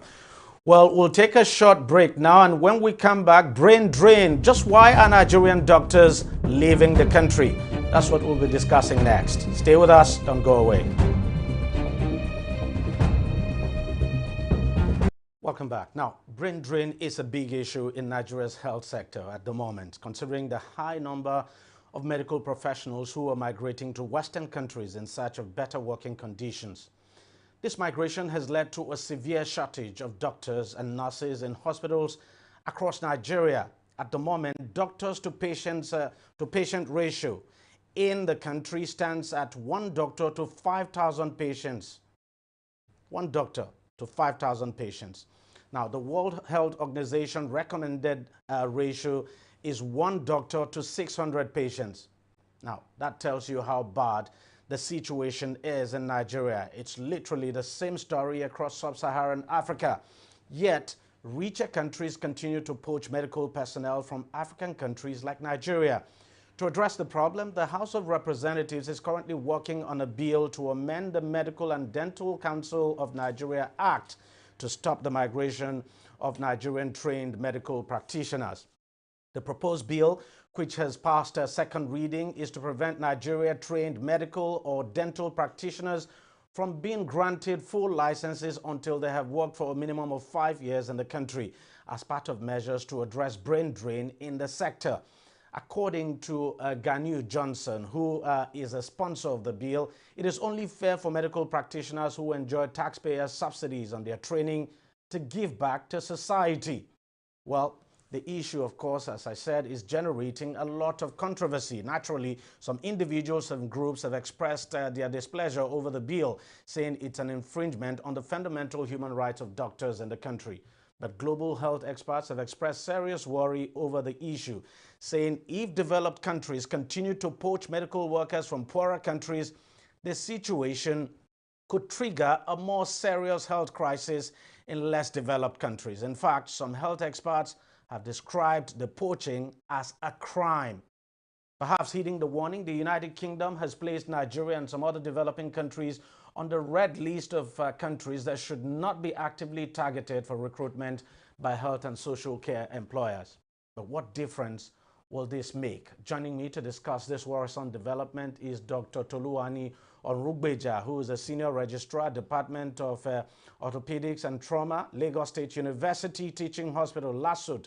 Also joining us is a medical practitioner, Dr. Tuyi Mebaodu. Gentlemen, thank you very much for coming on the program. Let me start with you, Dr. Onrugbeja. Let's talk about this bill. What do you make of it? The bill is one that identifies the problem, very crucial problem, However, it's not well thought out, because the preferred solution here does not solve the problem in any way. And if anything, it may actually produce the exact opposite of what it's intended to achieve. Right? I would not want to go into analyzing the specifics yet, but generally speaking, the ill thought of, it's tantamount to slavery, modern day slavery, and some of us perceive it as a direct target at medical practitioners. Because talking about subsidized education, we all enjoyed subsidized education. Every university graduate in Nigeria that went through a public system has enjoyed this same subsidy. If anything, medical practitioners pay the most in most universities. Our school fees are higher than the average university graduates. So why then are we being targeted here? Other professionals are also leaving the country. Why are you targeting medical practitioners? Question of, do you think this is a question of medical personnel now being targeted, or that the medical profession now is being targeted, or that this is just a moral issue, and that whether we like it or not, the role doctors play in society is very important? Yes, you could argue that they may not be well appreciated here, but it also raises a moral and ethical issue if our doctors are just poached the way they are being poached now. At the end of the day, we're left with nothing.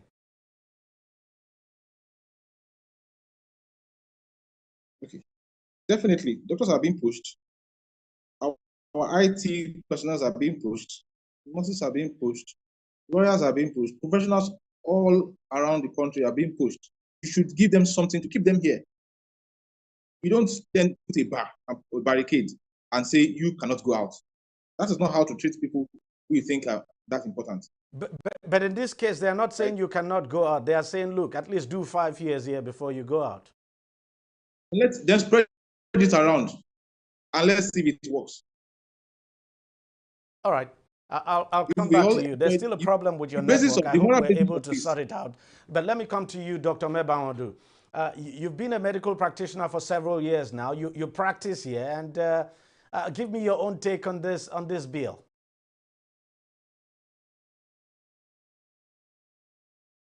Expose the depth of poverty of thinking in governance, the depth of poverty of thinking in politics and public space. You used one word, poaching. No. It's the developing countries themselves that are pushing their doctors and experts away from the country. They are the ones sending them away. They are the ones creating conditions that become so terrible for them to work in this part of the world, even when they so desire to do that. And then it's just like at the same time trying to beat a child and telling the child never to cry. Why do I say this? First and foremost, Ghanaian Solomon came up and said that he wants doctors to stay in Nigeria for 5 years. And he gave just one reason, because he felt that they are being subsidized in the payment of their training. I have younger ones that are studying medicine. I also, have even daughter that is starting to become a doctor. I know what it costs. I'm asking the question, where is the subsidy coming from? No, but we can't deny the fact that there's subsidy. There's subsidy in education in this country. Hold on. Now, I have, apart from studying in Nigeria, I've studied elsewhere, okay? My postgraduate was done in Sweden, okay? In Uppsala University, number 10 in Europe, and it's still in the same medicine. I didn't pay a dime. You probably got a scholarship. No, just hold on. So because when they trade lies and want to make it the national discourse and make it the truth, it becomes so difficult. They have to go and sit down and do a comparative analysis, okay, of how doctors are trained elsewhere. The model they bring up to us is the model of US, where, of course, you have to look for money and they keep increasing everything about education.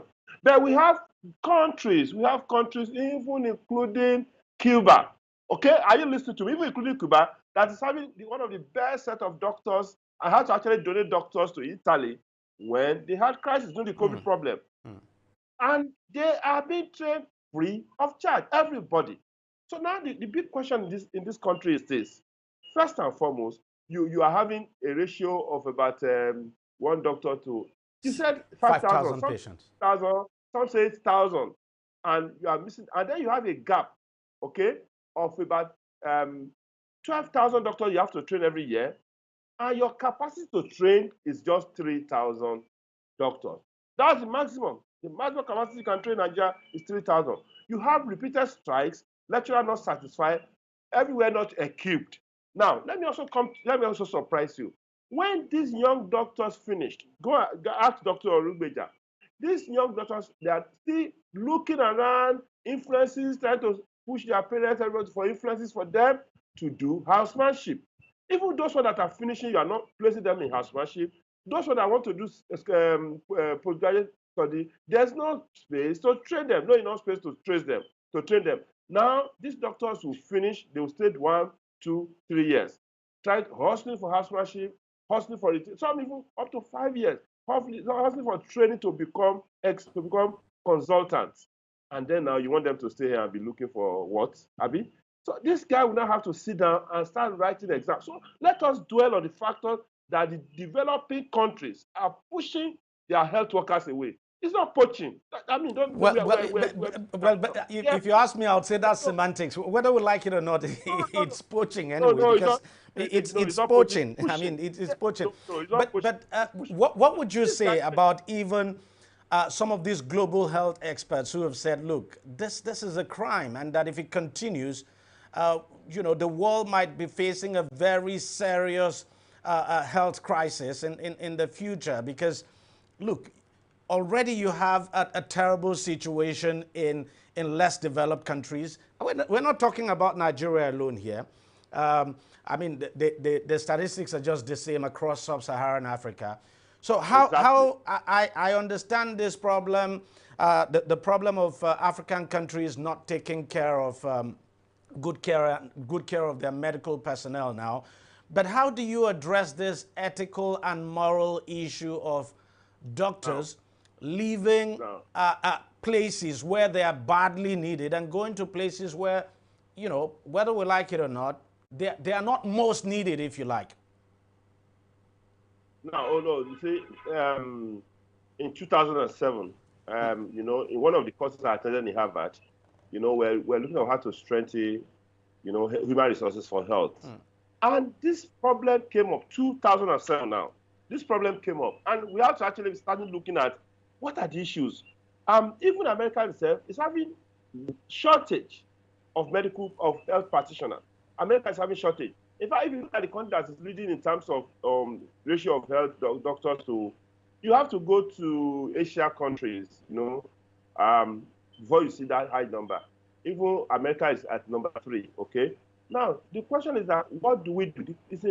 And then it became a moral issue, like Riley pointed out during the discussion, that what should doctors now leave, or should they be recruiting actively? Now, the thing became so manifest due to COVID, and yes, you have to come out and say, listen, that we're going to do a code of conduct for health workforce support and safeguard list. You have to actually start creating health worker support and safeguard list, okay?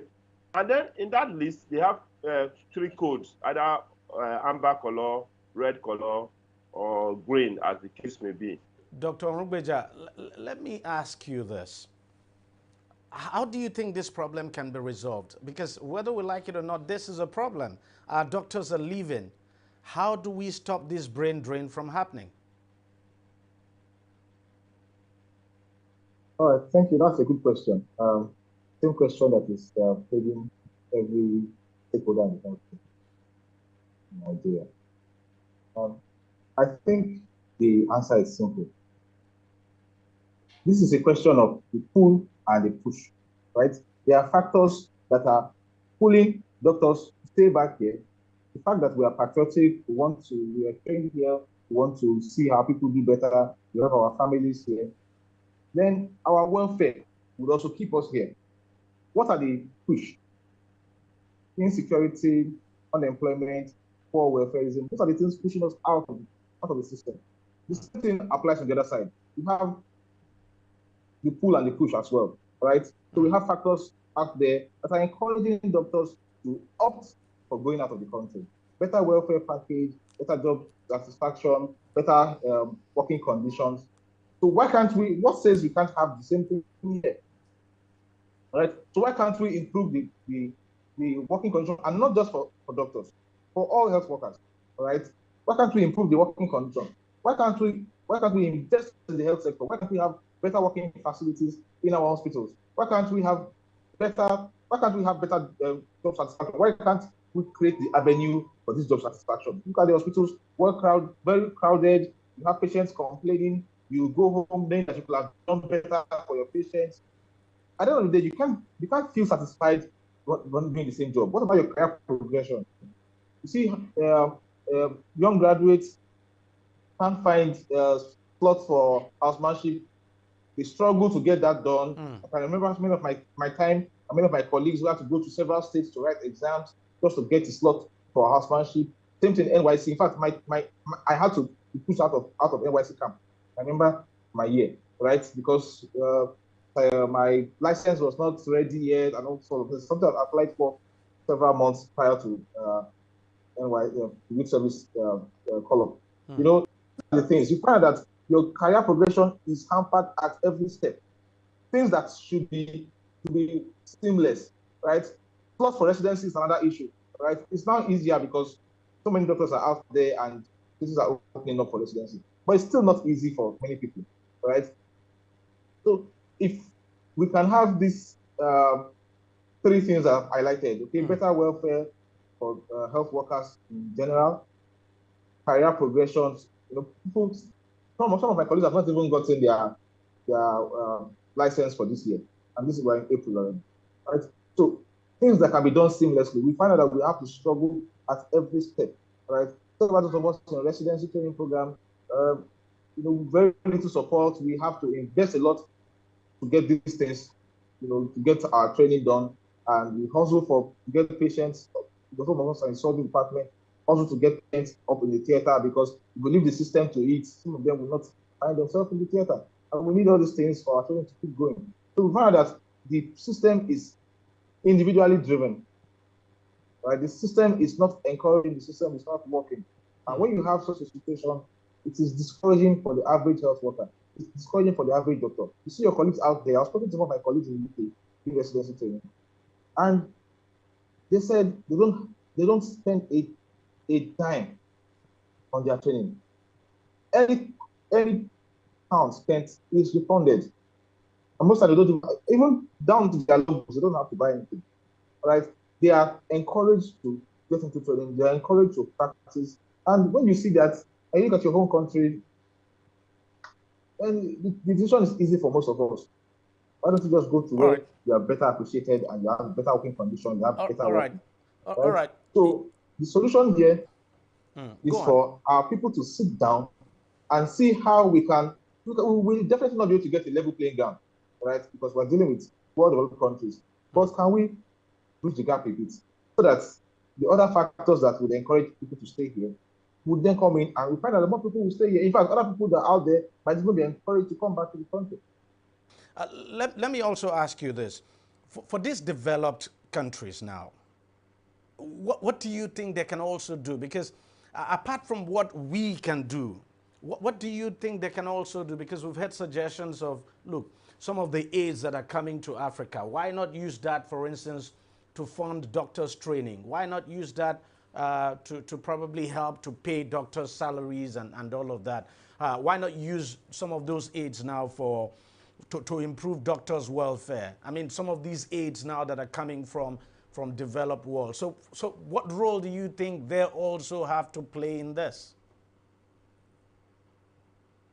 All right. Definitely, we can play a role of mentorship, right? We can look up to them, learn from their system, and import their ideas down here, right? It's really up to us to step up our game. But I'll tell you what, the other speaker mentioned the fact that even the United States and the United Kingdom are still suffering from shortage of doctors, right? you mentioned earlier the recommended ratio of doctor to patient, right? And last I checked, Netherlands is the closest to the ideal ratio. You get to some states and you find out that that's two specialists in particular in the whole state, right? And maybe about 80 doctors, that is medical officers in the whole state. Clearly, the ratio is far beyond. I would put it as with considering other states aside from Lagos State and other figures that are put around to be close to 1 doctor to 20,000 patients. That is absurd, right? You now have other countries trying to meet up with the recommended ratio of one doctor to 500 patients. You wouldn't expect them to stop recruiting doctors because some countries cannot manage theirs, right? So everyone has to, in a way, fend for him or herself. The United Kingdom is doing very well when it comes to training of doctors. I'm aware that there's a program, for example, called MTI, where they help to upgrade the training of medical doctors. And so the program runs for about a year, and then they ensure that at the end of the program, you return to your native country, right? So programs, you have courses where they come down here to partner with us or to train us, and we have this partnership. That's, I think, we can foster better relationship when it comes to partnership with some of these countries and what they have over there. You know, they can give us equipment to improve our facilities, partnerships, and this can be worked on, right? But I don't see them sending down doctors to come and help us work here or stopping immigration of doctors over to their country, because they are also trying to meet up their targets. Yes. Right. So, on the areas of welfareism, we have to sort ourselves. Right. They're not going to pay our doctors' salaries. They're not going to pay our nurses' salaries on our behalf. We have to sort ourselves in this regard. Yeah. All right, Dr. Toluwani Orungbeja, who is a senior registrar at the Department of Orthopedics at Lagos State University. Hello. Thank you very much for joining us on the program. I think that's where we'll just have to leave it. Earlier, we had Dr. Tuyume Bamadu. Unfortunately, we've not been able to reconnect with him. We'll take a short break now, and we'll be right back. Stay with us. Don't go away. Opinions are free. Facts are sacred. But truth is universal. How, in practical terms, can we, for instance, de-escalate the tension? President must see himself as the President of the Federal Republic. We know where the enemy is. 3 places. The Lake Chad Basin, the border area between Nigeria and Cameroon, and then the Sambisa Forest. On TV360, we give you a complete dose of everything. Opinion, facts, and undiluted truth. I hardly believe what politicians are saying in this part of the world. A new Nigeria is possible, a future is possible. We delve into the issues, dissect it so that you can understand it, use it to take action. I don't think there's any need for any governor to look for grant for ranching. TV360, dissecting the issues.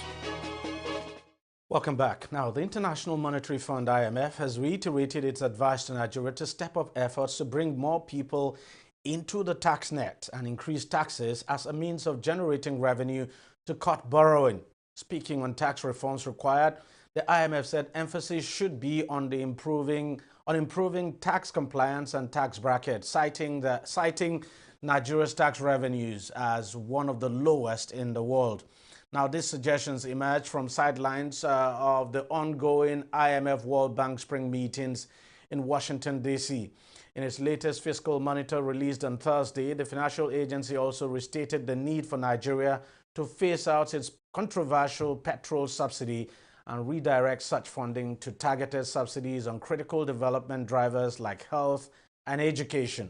According to the Debt Management Office, the country's debt profile is in excess of 42 trillion naira, with the government planning to borrow more to meet its 2023 budget obligations. Joining me to discuss this further now is Segun Sokoton, who is a principal partner, Woodridge and Scott Consulting. Thank you very much, Mr. Sokoton, for joining us on the program. Not the first time IMF would be advising, giving this kind of advice now, especially when it comes to tax. What do you make of this latest advice now coming from that global financial body? Well, thanks for having me, and greetings to all Nigerians.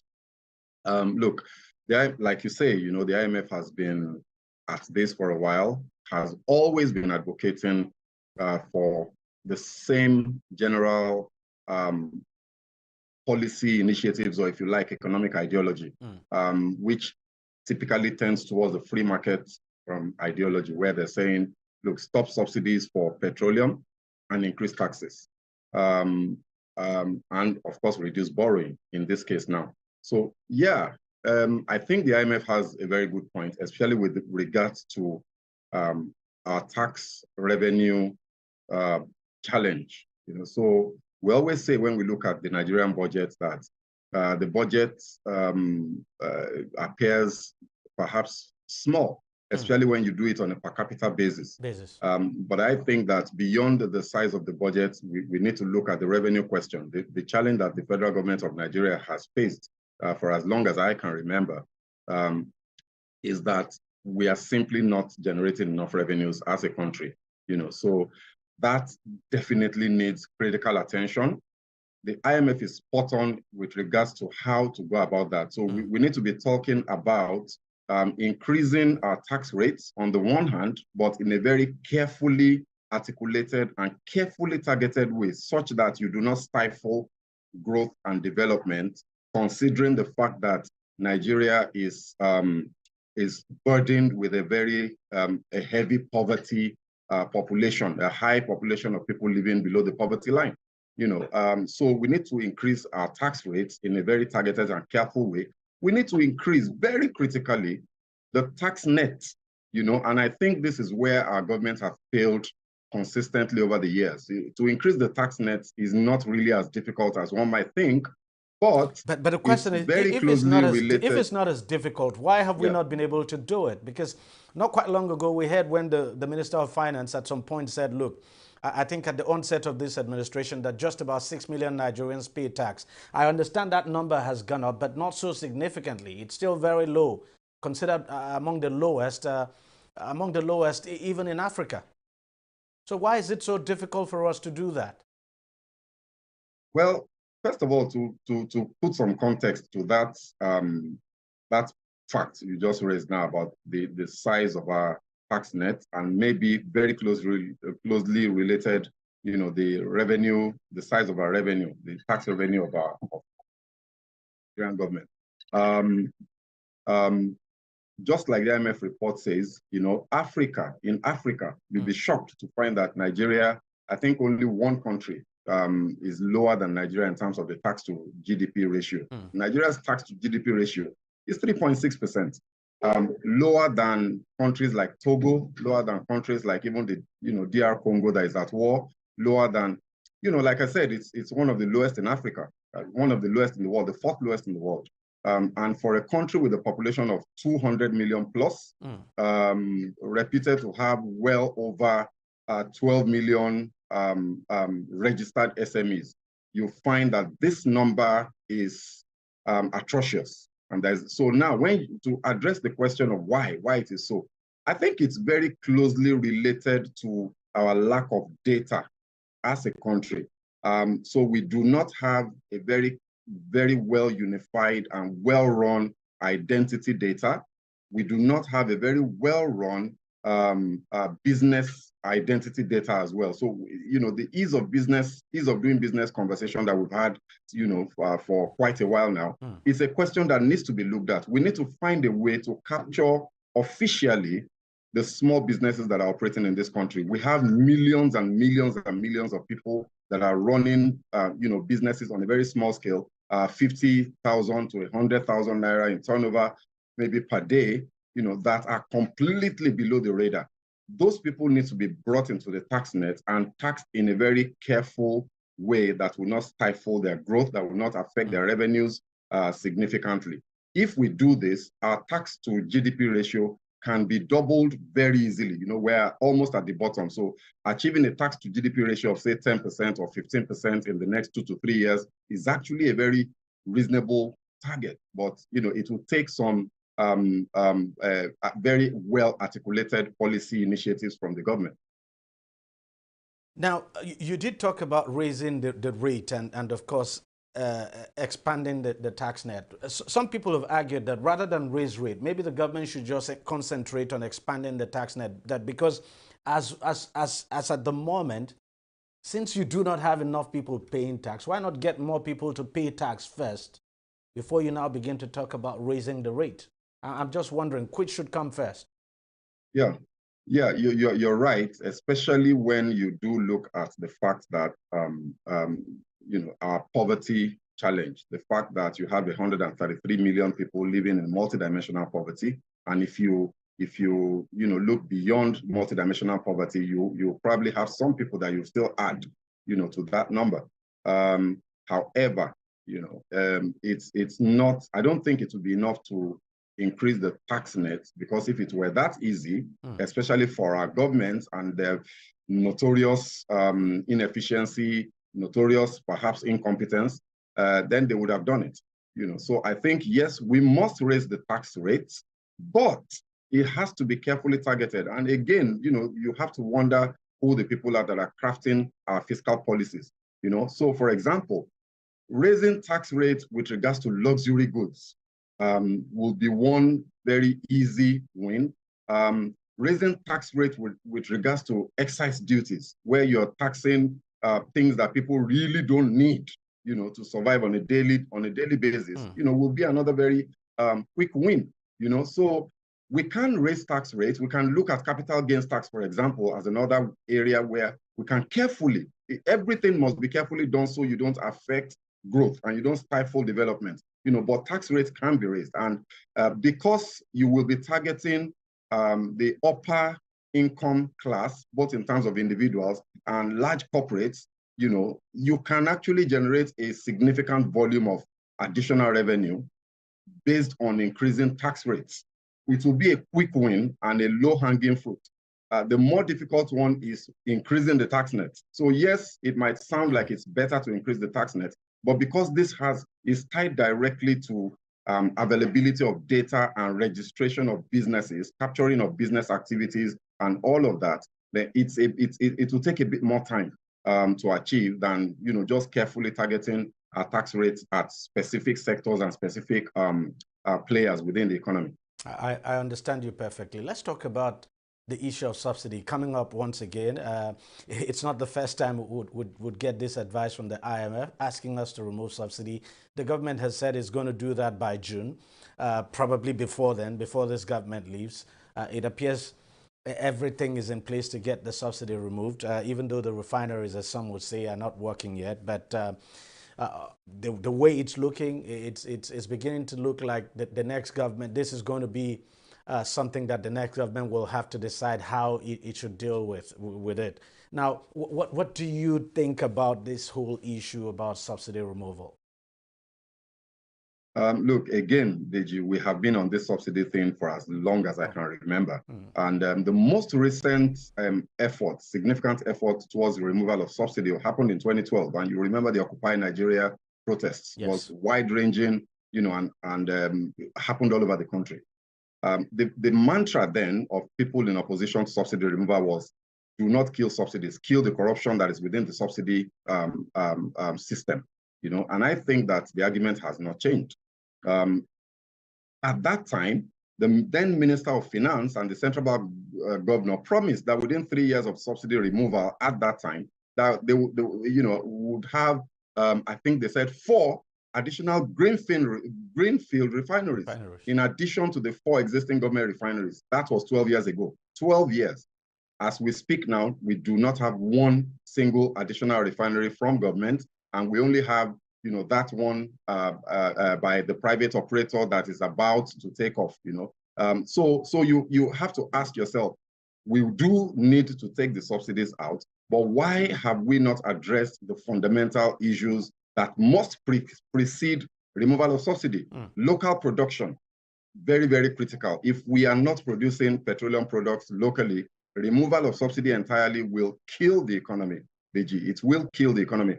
Operators in that sector have said that when subsidy goes, that we'll be talking of pump prices of maybe between 750 to 800 naira. That's a 400% increase over what we have now. And I tell you, a lot of people will simply not be able to operate anymore. Cars will have to be parked at home, and you might not even be able to take buses because transportation costs will go up. So how, the government has spoken about what do you think? What do you think then? But, sorry to interject. So what do you think then should happen? No because problem. look, at the moment we're doing about, is it more than 6 trillion per annum on, on subsidy? Per annum. And that the figure is likely to go up because consumption level is going up. The price of crude is also going up. I'm just wondering, it's plain that this is not sustainable. So how do we deal with this? How does the government, because you don't remove it, I'm just wondering where the government will get the money to pay. Look, it's very simple. For me, it's very simple. However, I know that for the guys in government, it might not be so simple, because a lot of political will and sincerity will be required. Before you take out the subsidy, you must produce PMS locally. It's a must. If you do not do that, taking the subsidies will only make things worse. I can guarantee you that. And you will see, June is just around the corner. When the subsidies go, if the government actually has the courage to do it, you'll see that the country will, simply go into a crisis, and the policy will be reversed. So it's not the way to go. What the government needs to do might not be simple, but it has to be done. One, we must reduce the cost of governance. We must reduce the cost of governance as a matter of priority and as a matter of urgency. Two, we must increase revenue. So again, this is where the advice from the IMF comes into play. There are low-hanging fruits for the government that if they implement, you can send the Supplementary Finance Act, for example, to the National Assembly, and by June, you could increase certain taxes, and that might possibly increase the government revenues, let's say, just hypothetically speaking, by 500 billion naira. That shaves off a portion of the 3.36 trillion subsidy for the half year. So there are a lot of other things, measures like this that can be taken to increase revenues so that you can accommodate the subsidies in the short term. If you do not deal with this and you take the subsidies out, DG, I think the government, let's not forget that this is a government, we're going to be talking about an administration that is just starting under very controversial, circumstances where legitimacy is even being called to question and all of that. You do not want to add this type of spark to that already very potentially explosive situation. So I would strongly caution the government to tread softly on the subsidy removal issue, look at the tax revenue issue, look at how to significantly boost revenues, in the next 6 months so that we can accommodate those subsidy bills for the short term. I'm really struggling to see where the revenue will come from. The subsidy honestly. System, sorry. I'm really struggling to see where that revenue will come from to shave off, just as you said, half year, over 3 trillion in petrol subsidy. What do you think of this $800 million facility now that we've just received from the World Bank? Of course, the government has said it's going to deploy that as palliatives now to soften the effect of subsidy removal. You don't think that will also make a difference? I'm sorry, it will make absolutely zero difference, for a simple reason. If you just do the numbers are very easy to do. The government has already said this amount will go directly, to the 50 million most vulnerable on their social vulnerability register. 50 million people sharing $800 million, DG. It comes to just above 7,000 naira per head, one-time payment. How is this a palliative? This does not address the significant loss of purchasing power, loss of the pocket, revenue to the pocket of the average Nigerian that this would mean. This would not address the significant increase in cost of living that this would mean. Once you take the subsidies out, transportation costs will go up, food prices will go up, rent, will go up. Everything will go up significantly immediately. It's going to be an immediate response, So 7,000 naira to 50 million people does absolutely nothing. If the government wants to talk about palliatives, we definitely will not be talking of $800 million. We'll be talking in the region of several billions, maybe 10 billion, maybe 20 billion, just picking up the top of my head. And we'll be talking about very carefully designed palliative measures that will deal with things like public transportation, that will deal with things like agriculture, and in boosting of productivity and getting farm produce, as cheap as possible to the marketplaces and stuff like that. Not sharing, a conditional cash transfer scheme that will just be a one-time thing. It will not solve the problem. So this 800 million for me, $800 million is a non-starter. The Dangote refinery is expected to come into operation soon, probably before June. And we also understand that at least one of the refineries that the government is fixing to might come into operation. You don't think this refinery is coming into operation now could help make the difference and enable the removal of this subsidy? If Dangote comes on stream, then yes, we'll be talking. Because Dangote refinery, if memory serves me well, I think their production capacity is about 600 barrels per day, 600,000 barrels per day, pardon me, which should just about cover our local consumption needs. The local refineries, our 4 local government-owned refineries, have been under turnaround maintenance for about 2 years now, and a cumulative amount of about $4.5 billion have been spent. They were supposed to have come on stream as at March this year. They have missed that deadline, and from all indications, they are nowhere near commencement of production, perhaps except for one, just like you said. So let's assume that Dangote comes on stream, and maybe one of our local refineries also come on stream, and we're able to produce the volume of locally required PMS as required. Then removing the subsidy can become a conversation that we can look at, because if you are producing locally, then the pump price of PMS will probably not be anywhere near what the marketers are talking about now, and it might be more sustainable. But that is a huge condition, and let's not also forget that when Dangote refinery comes on stream, they are not going to go to full capacity immediately. It's going to take a couple of months, maybe a year, before they hit full capacity. So it's still a situation in flux that you can't plan this type of very socially disruptive policy on at the moment. Well, and just by the way, just by way of information, the Dangote refinery actually has capacity to do 650,000 barrels of oil per day. So it's really massive. Mr. Segun Shekuta, thank you very much for coming on the program and for sharing your thoughts with us. Thank you so very much. Thanks for having me. Thank you. Well, that's how much we can take on the show today or this week. We thank you very much for watching. We'll see you again next week.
Hello and welcome to the program. I am Folashade Ogurinde.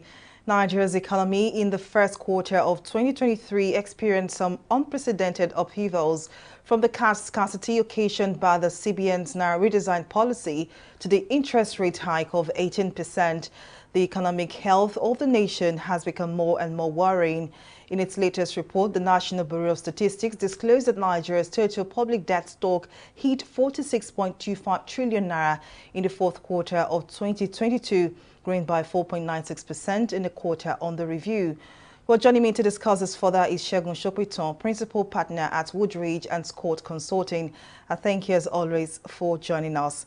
Now, what do you make of CBN's hike in interest rate to 18%?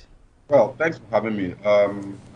I had said in other public fora that increasing the monetary policy rate to 18% is not exactly a very good idea, even though one understands why they did it. But I had called for some caution with further increases in this rate, because the further you increase rates, the more you slow economic progress and growth down. The further you increase rates, the more you run the risk of stifling production, productivity, and all of that. The further you increase rates, the further you limit access to credit by sectors of the economy that need credit for them to grow. So yes, there's a need to moderate inflation, which increased further from February, from January to February. But I think that other policy measures need to come into play. We cannot continue to increase rates. It's notable that the number of basis points percentage increase, or number of basis point increase this time was reduced from 100 basis points to 50 basis points, which means that they are also realizing that they cannot continue to that very aggressive approach to the effort to tame inflation. But I think that, again, like I've said in the past, they need to stop now and look at other ways of tempering inflation. It's enough. Any further increases, we honestly run the risk of pushing the economy, into a recession, especially when you factor in other developments, within the country in the last 6 months. Now, in what ways will the interest rate hike affect investors and manufacturers? Well, something interesting, so from an investment point of view, that increase just for a short while, a short-term diversion of interest, of investment from the capital market was experienced. So institutional investors moved their monies away from the capital market, which caused a slight devaluation, if you like, or depreciation in the value of the stock market. But that will adjust itself. It should be a short-term. For other players in the economy, the productive sector and all of that, like I said earlier, the challenge with this is there's going to be a constriction of credit, because this mops up liquidity from the system, within the banking system, and also because it increases the cost of access to credit. And that's not a good thing in a situation where we are still, let's not forget that we're still pushing to achieve more robust growth within the economy. When you remember that our annual growth rate, population-wise, is above 3%, having a GDP that is trending below 3% is not growth. We are not growing. So we are supposed to be pushing for growth in the region of 5, 6, maybe 7% in the medium term, and above 10% in the long term. So we cannot pursue policies that mitigate growth. Well, let's talk about the exchange rate now. How do you think the interest rate hike will affect this sector of the economy? The factors that affect exchange rates, to a certain degree, maybe, it can be argued that by increasing interest rates, you reduce money supply in a way, and therefore reduce the pressure on the Naira exchange rate. That is only a small segment of the factors that affect our exchange rates. So no, I don't think you will see any significant moderating effect that this would cause. The pressure points that drive the value of our naira down against the dollar are far more than just availability of money. It's just simply a case of demand to satisfy our consumption and importation needs. So no, I don't think that this is going to have much of an impact. Now, the CBN has justified its policies, saying raising interest rates would help tackle inflation. Do you share the Apex Bank's sentiment and optimism? The inflation that we have in Nigeria is more of cost-push inflation. It's inflation that is being driven by a number of factors that affect the cost of access to goods and services in the country. Logistic costs, security constraints, international supply chain challenges, all of those factors have played a role in driving us to where we are with inflation. So increasing the monetary policy rate by 500 basis points will not make much of a difference in the inflationary pressures and trends that we have seen. And I think that this point is already evidentially available to us. The central bank has increased the monetary policy rate now consistently this was the 6th MPC meeting that increased the monetary policy rate, and yet inflation has continued to go up. So it's clear that it's not working. And when it's not working, you should do something else. And I want to believe that the MPC will see this and they will change strategy. Well, we'll take a breather now, but Money Matters will be back shortly. To stay with us.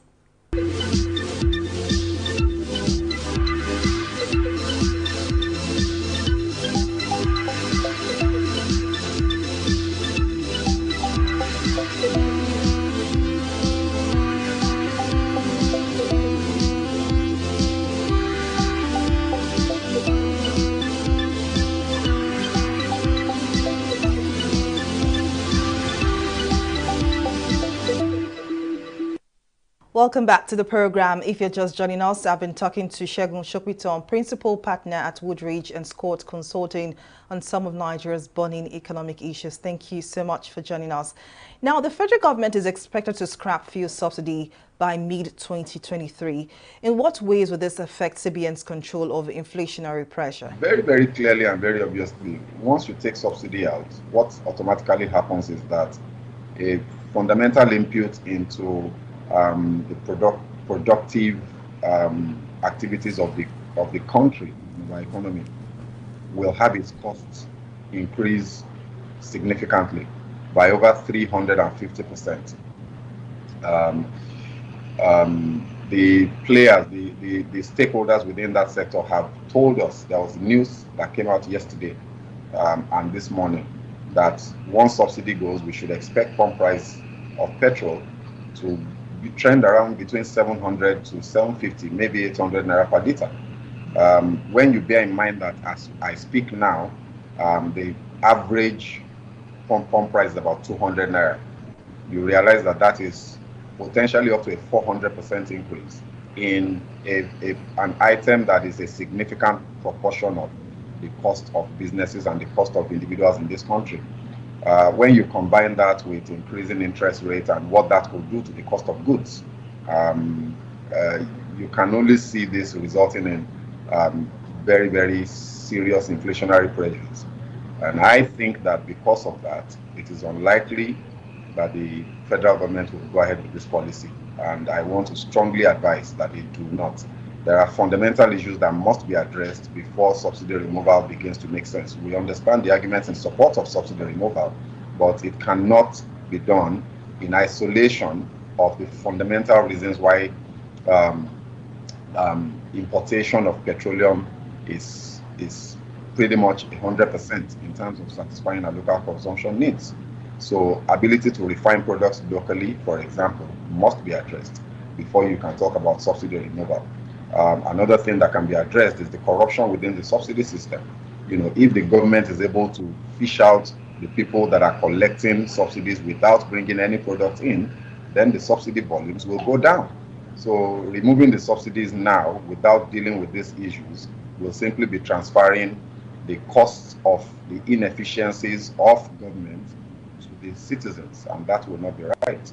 And as usual with nature, there will be a reaction. So I would suggest that given the political climate now, a removal of subsidy at this time would be a calamitous error, and it should be avoided.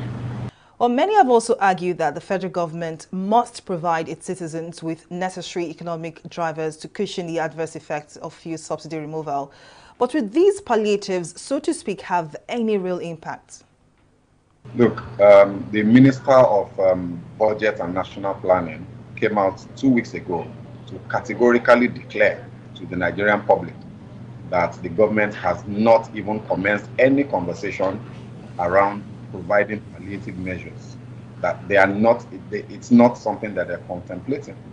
So the intention of government as we speak now, except if something changes tomorrow, the intention of government is to take the subsidy out without making any arrangements to cushion the negative effects.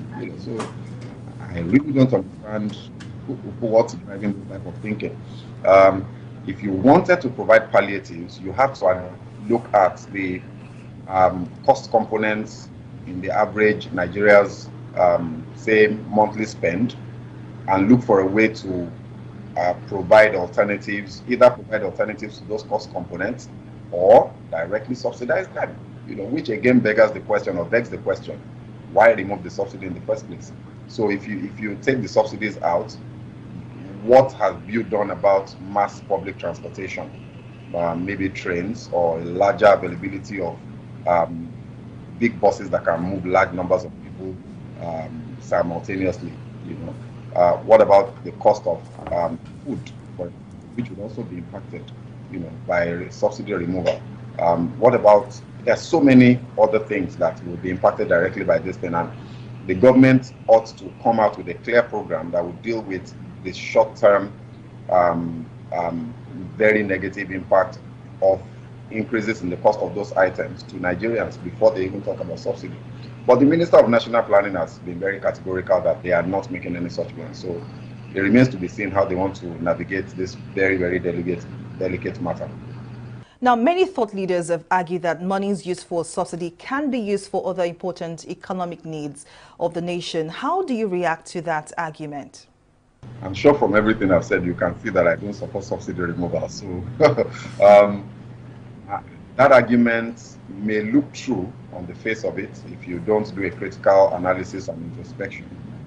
So the argument, for example, is that the subsidy bill for the 2023 budget, if it were to have been run for the entire year, would be around 6.7 trillion naira. In budgeting for only half of the year, the subsidy bill was 3.3 or 3.4 trillion naira, which means that, technically speaking, the government could be saving around 3-point-something trillion naira by no longer paying subsidy. And then the proponents of this argument will tell you that, for example, as set debt service obligations in the 2023 budget stand at just about that 6 trillion naira threshold. So if you take subsidies out entirely, then that frees up money to, for example, service our debts. Of course, if you take subsidies out entirely, even if you are not servicing the debts, then you can deploy the money maybe into infrastructure projects, critical infrastructure in very critical sectors that would have an impact on the life of Nigerians. Now, finally, before I let you go, the latest report on Nigeria's total public debt reveals a growth of 4.96%, hitting 46.25 trillion naira in Q4 2022. How serious is this development? Look, I mean, there is absolutely no problem with a country having a high debt profile. Our problem is not the volume of debt. Our problem is that we do not generate enough productivity from that debt to create the cash flows required to pay that debt back. So we continue to pile up the debt, and our debt service to revenue ratio continues to get worse. As I speak now, our debt service to revenue ratio is already almost 100%. In other words, almost 100% of the revenues generated by the federal government goes into servicing of debt, and then we have to borrow more money to do everything else, including pay salaries. You know, that is our problem. It's not the debt in itself that's the problem, it's the application of debt. What activities are the government deploying this debt that we continue to pile up into, and how do those activities create enough productivity and revenue generating capacity or potential for the government to ensure that that increment in our debt profile will result in a commensurate increment in revenues. That is the challenge, and until we fix that challenge, we will continue to do this. I don't have any problem with us borrowing money. There is no problem in borrowing money, even though I also believe that there are better ways of financing some of the things that government finances with this debt. I don't think we've explored public and private partnerships adequately. I don't think we've adequately put in policy measures to attract private capital into the development space. So the debt is not the problem. It's what we do with the money. Well, Segun Shopiton, Principal Partner at Woodridge and Scott Consulting, thank you as always for your insight. And it's a wrap on the program. See you again next time. I am Folashade Okurinde. Bye for now.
Why would I pay every bride price for a woman? Then she won't not kneel down and give me food. Me. Who are you? You are her husband. Right? Yes. So because you are her husband, she has to kneel down. She has to now. After paying that large amount of money. Like 200k. If I pay like 200, 300k. Excuse me, Sheyi. What you are saying? So where do you even live? What do you mean, where do I live? I live in Nigeria. What are you saying? She has to now. You see, it's not all about noise. You see, I talk about Nigeria. We get to discuss all the issues that bother everyone in their day-to-day life. Issues that affect both the youths, the adults, the middle class, and every single being on this earth. We keep it real and we make everything go as normal as it can get. I'm Shay. I am Comfort. And together we are Talkback Nigeria. Keeping it real. After 6 months. There was something you said. What did you say? After 6 months, you don't hear. You said something. He goes down for 2 hours. And doesn't come. It goes down 2 hours. No, now it's not what she's saying. Don't kill yourself. Don't try that. Don't try 2 hours still. What now? I'm just saying. Why are you facing like I'm doing 2 hours? Is it wrong to do 2 hours? You don't understand. When you're saying that he loves me, he does this, he's good, he's... But you were saying the other time that water. 1 hour is still reasonable, but 2 hours, wait till What he was saying, 1 hour, I say 1 hour like it's not 60 minutes. You want difference? It's a lie. It's a lie. What's that? You will not have any break. You go die. No, you wait now. You change position. Yeah, come down. You will change. You will change position. Yeah, Anyways, so guys, What will you do? How will you tell your partner? Like, how will you tell your partner if he or she has body odor or mouth odor or he or she smells down there? Down where? Down your pussy or down in your dick. Well, why you always asking down where? Where do you have I down? just like I see. Like, is it my leg? The sole of your feet. It's your leg. Your leg. No, you have to be clear with it. The sole of your feet. You're an adult, so let us be as in. Yeah, down your pussy. Down your pussy. Pussy card. She was just saying. Which of black and white pussy cards? Is it meow meow? No, but seriously, the thing go hard small. It's difficult, but you have to say it. But you have to say it somehow because now you the inconvenience. So. Yeah, you mouth that you will be kissing. You have to kiss the person. Yes, you know, I think that when by your actions, your actions sometimes you can. Yes, now. By your actions, you can tell the person sometimes. For instance, the person smells. For instance, I can say, maybe I'm coming to you and I say, maybe I'm taking you back. You're trying to kiss you know, those kind of things. Just when I'm saying those kind of things, I don't think I know. Why don't you use this roll on? Why don't you use this? This roll on. For what? No, now so that I can smell nice. No, they'll say I have my own. Am I not smelling nice? You can say like, baby. But I'll not say my love. Baby, I like Please, you know I love you. I will not feel bad about this. But baby, I like you. But you smell. What's there? It's very difficult. It's very difficult. When the person, me, I know it's very difficult, but I feel if you're in a committed relationship with someone, you should be able to tell the person open up anything, and you should not even be afraid of saying it. Nothing stops you from saying. Not when you guys are cool or no cool, may I just feel you should tell the person. It's not something you hide. It's only if you don't really like the person, like, you know, you guys are not. You understand? That's when you can just excuse the person and then just go up that, you know. You can't just kiss you, for instance. I'm just here to just knock out. Just imagine the guy kiss you. No, that's when it's none of your business. You understand? But not someone that, you know, you're dating, you really care about, you're in a relationship with. But, you know, we all. You're serious with the person. You're serious, exactly. You're serious with them. You need to tell the person. But like someone that is just a flick one night thing. What's your own? Just have some, man. Go. Wait, sorry. When the person smells down there, can you stand that?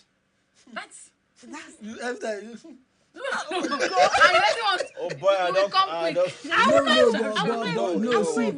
But you might. No, if the parents smells that, you would have tried, you know, going down. What if you're already there? Your mouth is already going down too.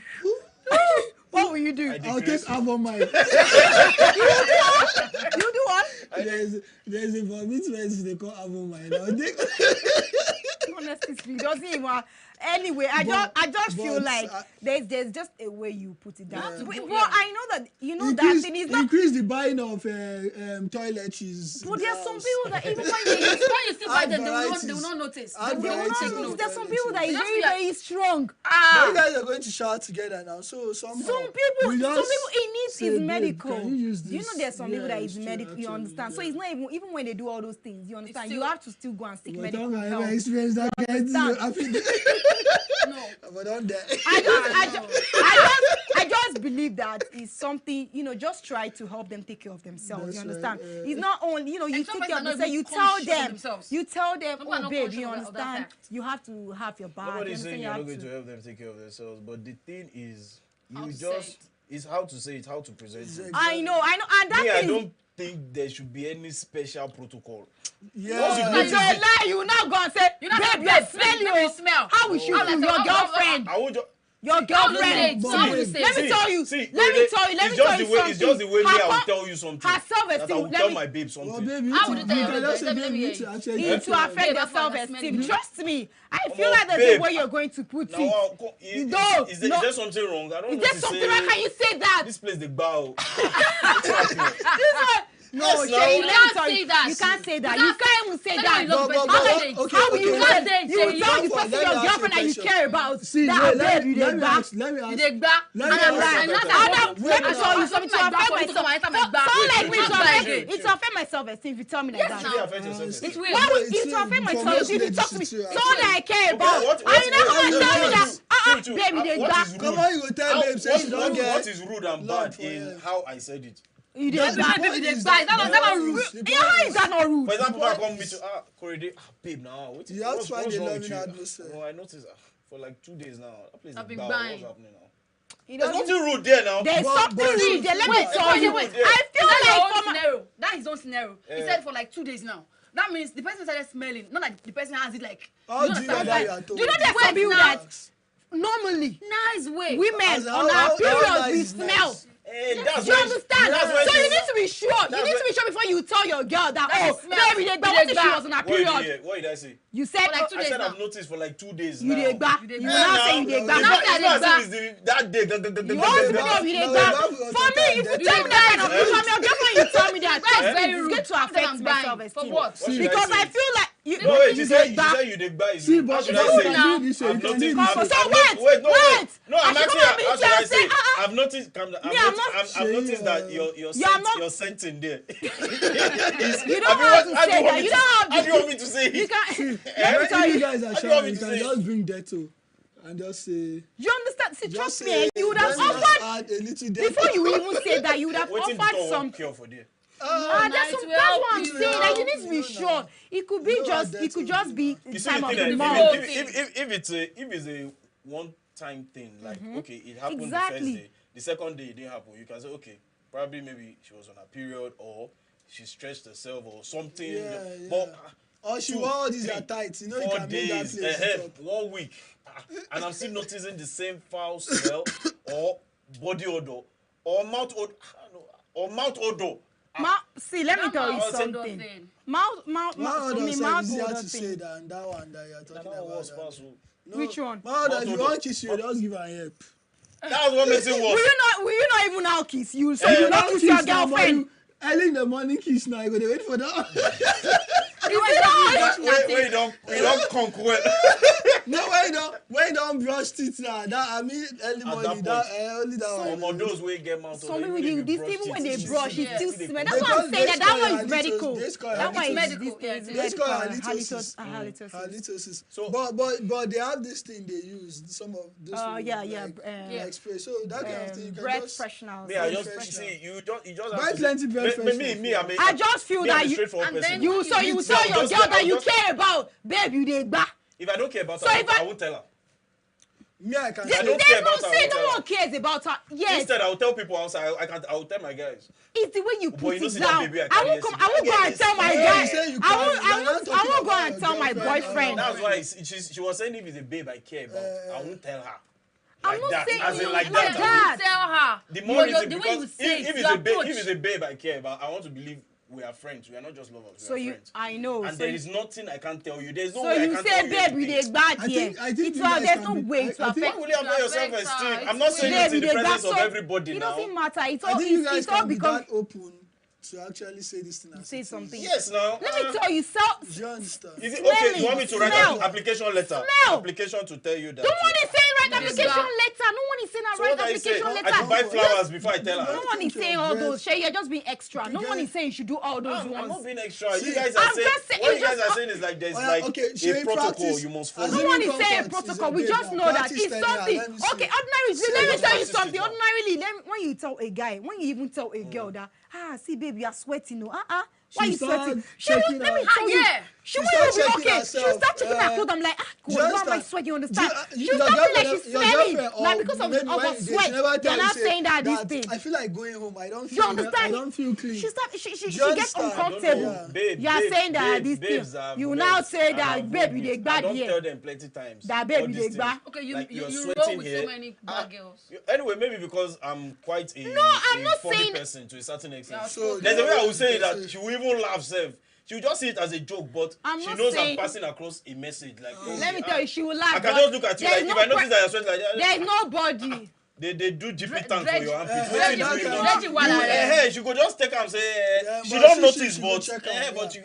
I'm just know that. Just know there's no way. No, he has now come to our point now. If I want to tell my guy that he smells down there. For what? I won't tell him. I will just tell him. There's a way I will tell him. I'm like, like, of course, it's not going to be like the first time I sleep with you that when I personally, I will definitely know, like, watch, like, okay, maybe the first time, second time, third time. I think it's after the third time that I can now tell you that. It's like it's like saying, guys, you need to get a new boxer. Some things can make somebody smell. You understand? You don't shave. For instance, after you like, be smelling babe, now, you know you need to wash your boxers. Try and wash your boxers after this thing. When you give it, trust me, when you give him that hint, you understand? When you give him that hint, he'll be like, babe, what's up? Like, do I smell? Was I smelling? You understand? But you're not going to be saying that, I should not tell you as a guy. No, but it's not worse. There's nothing wrong with wash your boxers. There's nothing wrong with it. There's nothing wrong with it. Try and wash your boxers. No, try and wash. Change your boxers. There's nothing wrong with it. Just change it. Don't you think you should wear these other boxers? You understand? And then it's not worse. Shay, don't. And when it does, you encourage him. Oh, this one is so nice. I like this one. This one is fine. You understand? If it's body odor, you change his deodorant. You understand? You like this thing, and then after changing it, and you still realize that you still smell it. You like, babe. You understand? You say, oh, you need to shave down there. Shave everything. You understand? Just and then you still, you know that. Oh, it's medical. It's worse. That's not worse. It's not worse. He's not worse. No, it's not. It's not worse. I don't. No, rather you tell me. Make we imagine say you know boys we can wear some as in largely 4 days. Statistically, boys can wear box for as much as 4 days. I know. They change like I know. And then you can just can you just I mean, baby, you've worn this box for like 2 days. Come on. You know, that's not insulting. Honestly, I don't think that's insulting. You say so. Okay, what you're trying to say is that what I just said right now, how I said it to Bright, you feel yours is better. Oh, I should just come say, this your pan don't say. No. No, Bright, that play they they go no come as the. Straight up, yeah, no, there's no one you tell. Let me tell you. You know, should we now? Babe, your babe come to say, babe, I think you should change your. That's not insulting. That's not insulting. I feel you should change your boxers.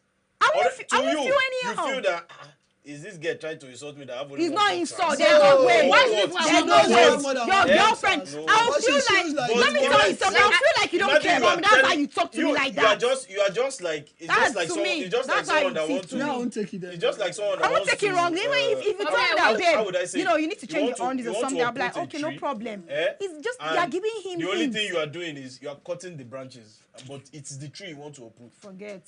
Nip it in the bud, babe. You say, who's in there?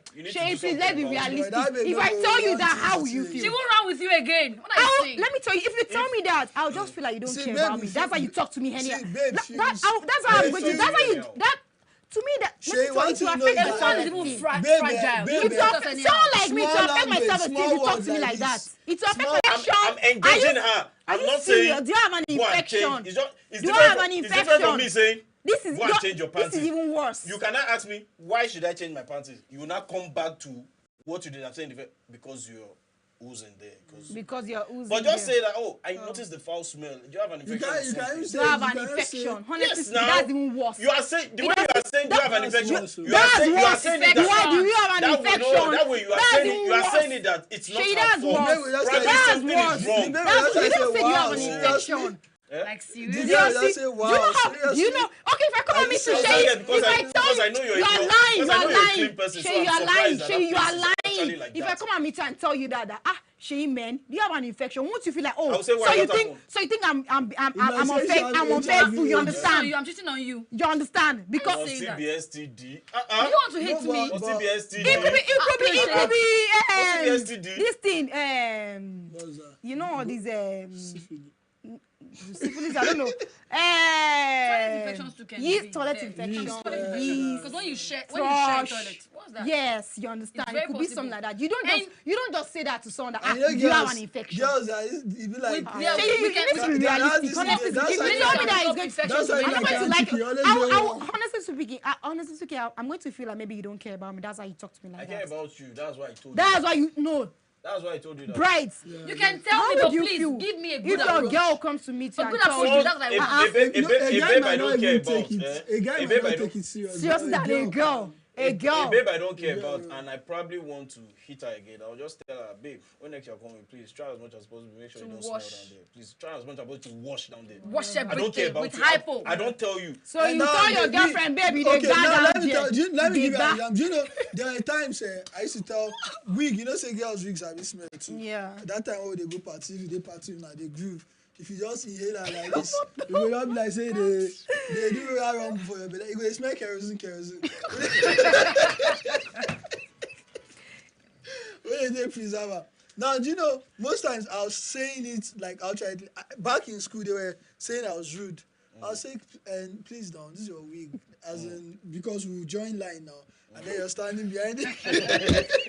behind kerosene. So you have to do that rubbish. Let me flog you. You just say, you fire and you catch small. I'll tell the girl that. Well, this is your wig, come out from my face. I'll just do the head like this. Just the girl will be like, you're rude. As in, she will just come. The thing gets to girls. You can imagine that's we go. What's the best way to approach it? To tell her. To tell her. What's your wig now? Or I'll take Kaino cut. If a babe, before you tell anybody anything, you see that you guys are not being let me tell you before you tell anybody anything. If you don't know from anywhere, you not tell her what's your wig. No, it's none of your business. It could be a bad headache for her. Stretch mark. I told her, see, I'll recommend it.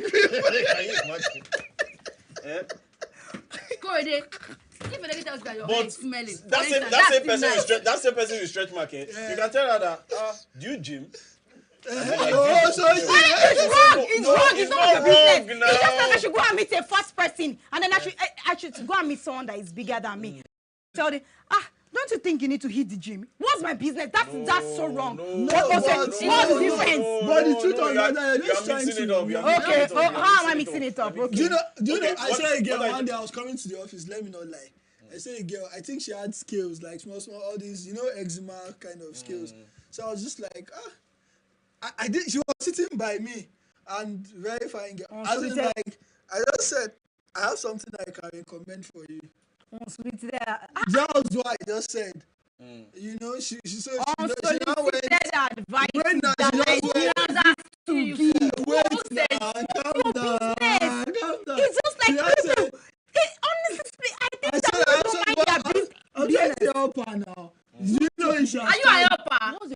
Do you know if she has tried many things that didn't work? Yeah, you see, people who have pimples on their face, they say, don't you think, do you want to, what's your business? What's your business? They'll say, I have more cream to give you. No, let's say I can recommend.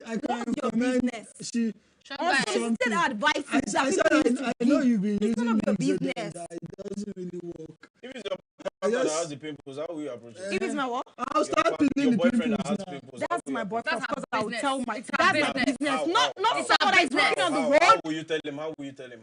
Yeah, I'll start. I'll tell him now. That one. I will tell him. I don't know what you said. How will you tell him? I will tell him that, babe, I think he should. Of course, definitely, he's my boyfriend. I will know he's been using this product. I'll tell him, babe, let's try this product. Assuming he's not using any product. I will buy it for him. I will press the pimple like this. I'm going to tell him. I'm going to suggest it to him. Babe, I think that's my boyfriend. Talk. I will say, babe, I think you should try this so cream, this product. It's going to work. It works for acne. I've tried it very well. My brother, I will tell you about. I will say my brother. And the same way I said I was going to recommend you do for someone. For someone? Is that your girlfriend? I'm just giving you. Are you your girlfriend? I just felt concerned. Mind your business. Concerned. Honestly, you said immediately you go and bust you didn't come around. Babe, I think your pimples. I will not say it's different, Shay. Let me tell you something. Pimples is different from smell and body odor. It's a lie. Smell is different from pimple physical things. But if smell is different from physical things that you can tell someone that, babe, it's different. You can't tell. Let me tell you something. If I come and tell you that, man, you're smelling, no, you won't feel anyhow. That's not how you say it now. What What I said and what you said. Okay, what is the difference? Yours is worse. Did you hear how I said it? How did you say Did you hear how I it? said it? So wait, when you are going down on her and then you realize that she's smelling. I had a friend. So you say, see, man, I'm not doing shit. Where did I come from? No be up. I had a guy friend. Do you know, I had a guy friend. I was always telling because I noticed it. You know when someone will shower and you know if you shower, if you don't damp your body, and if you repeatedly, you wear your boxers on the wet body and you do it repeatedly, you start amassing. Yes, now. Just it become damp. You start amassing odor. Like yes, if you no. just shower, yes. If you don't if you dry, just shower, you don't dry your body, and you just go into your clothes. You start becoming do you understand? And I had this friend that was constantly. You mean the smell? You start smelling? Yes, Are you serious? Yes. It will start becoming. Are you serious? Really? So yeah, I had to tell him. I had to tell yourself. No, I do, of course. I'm not surprised. Exactly on wet body. For guys, you guys don't normally cream your body. Guys don't normally cream their body. For girls, there's no way you cream your body with this your was damn. my guy friend, but like. Over time, we will stay together. I opened up. I'll start telling him, like, guy, now because say they damp your body. Now he make this thing. Do you understand? I was telling him, and then straight up. He's your friend now. He's your friend. That's why your partner is supposed to be your friend. You get. That's what I'm saying. There is nothing you can't tell him or her. Let me tell you something. Not going through one diplomatic way of buying. Go through a diplomatic way. Roll-on, buying. So wait, let me tell you. Let me tell you something. No matter how long, like you get, even when couples that have been married for a very long time, there's still some things that their husband will still say to them that will still make them embarrassed. Of course. So what are you saying? That one, you have to study your partner, know who your partner is. So is this not worse? You're telling your they've been married for a very long time. Smelling. You not tell your girlfriend, babe, they back. Here I said I will say it now. Okay. Babe, I don't notice something for like the past 2 days. Or you say the bar for day. What does that even mean? What word? You can say bad. I'm making it like no, I'm not. You can it's say different from me saying. It's different from me saying, babe, I noticed that you're smelling now. No, you may not say smelling. Have you suggested? Like, let me tell you something. I feel like before you can say that. Why you use the word international relations word be that?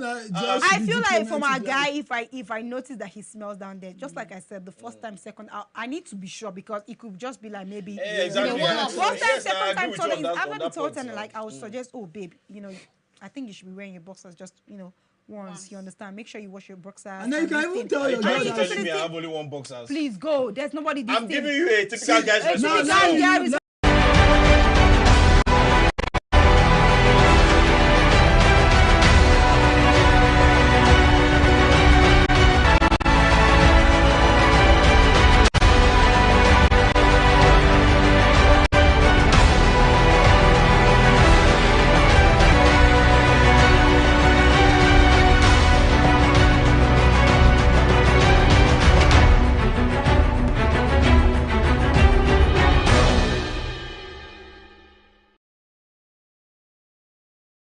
It's good to have you join me on the program. I am Mary Kanu. Fresh crisis seems to be brewing in the camp of the Rivers State chapter of the ruling All Progressives Congress following the suspension of the party's chairman, Emeka Bekee, and legal advisor, Ihain Chukwuazubike, over alleged anti-party activities and financial misconduct. On Wednesday, the special leader of the party's executive committee in the state, Chike Einda, who led other members to a media briefing in Port Harcourt, also berated the immediate past Minister of Transportation and former Governor Rotimi Amechi for failing to lead the APC in Rivers State to victory since leaving office as governor in 2015. Einda, who accused Amechi for criticizing the president-elect Bola Ahmed Tinubu, a move he described as anti-party, called on the national leadership of the APC to investigate the activities of the former Governor Amechi in Rivers State. In addition to all of this, the police command has invited the APC governorship candidate Tonye Cole for questioning following allegations that 2 people were shot and 1 person was killed by Tonye's aide. This happened when the PDP allegedly stopped members of the APC and Cole from gaining entrance into the office of the Independent National Electoral Commission INEC in Port Harcourt to access certified true copies of election documents or so far, there's been no confirmation that anyone died in the clash. Well, joining me now to speak on the troubled political atmosphere in Rivers State is political affairs analyst Nelson Ekujimi. It's good to have you join me. Now, the APC, the ruling party in the country, you could say, had quite an impressive outing in Rivers State during the just concluded elections. But the party's chairman, Emeka Bekay, has been suspended for alleged anti-party activity, specifically the failure of the party in some local government areas. Now, what are your thoughts on all of this development? Well, thank you very much. The truth of the matter is that a party has its internal mechanism for running its affairs.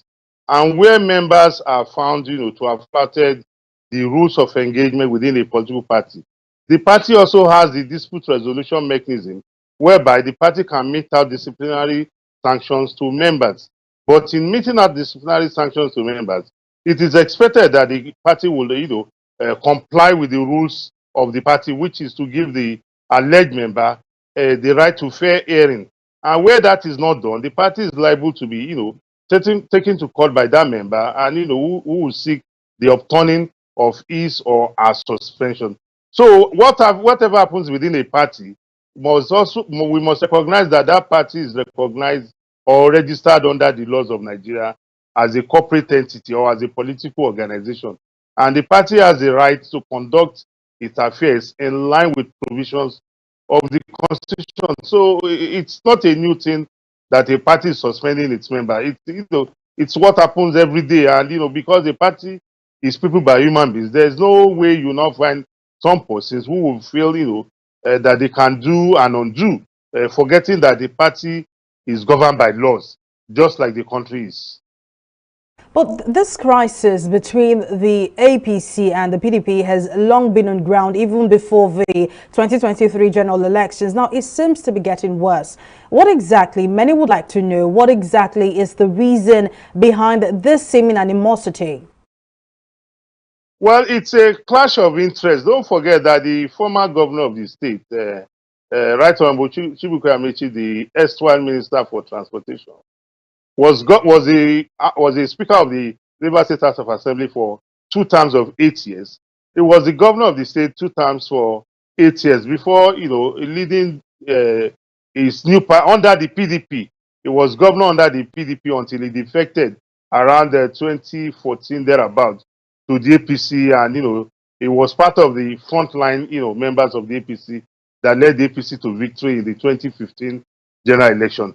And since then, he has, had a running battle with the current governor of the state, His Excellency Nyesom Wike, who is of the PDP.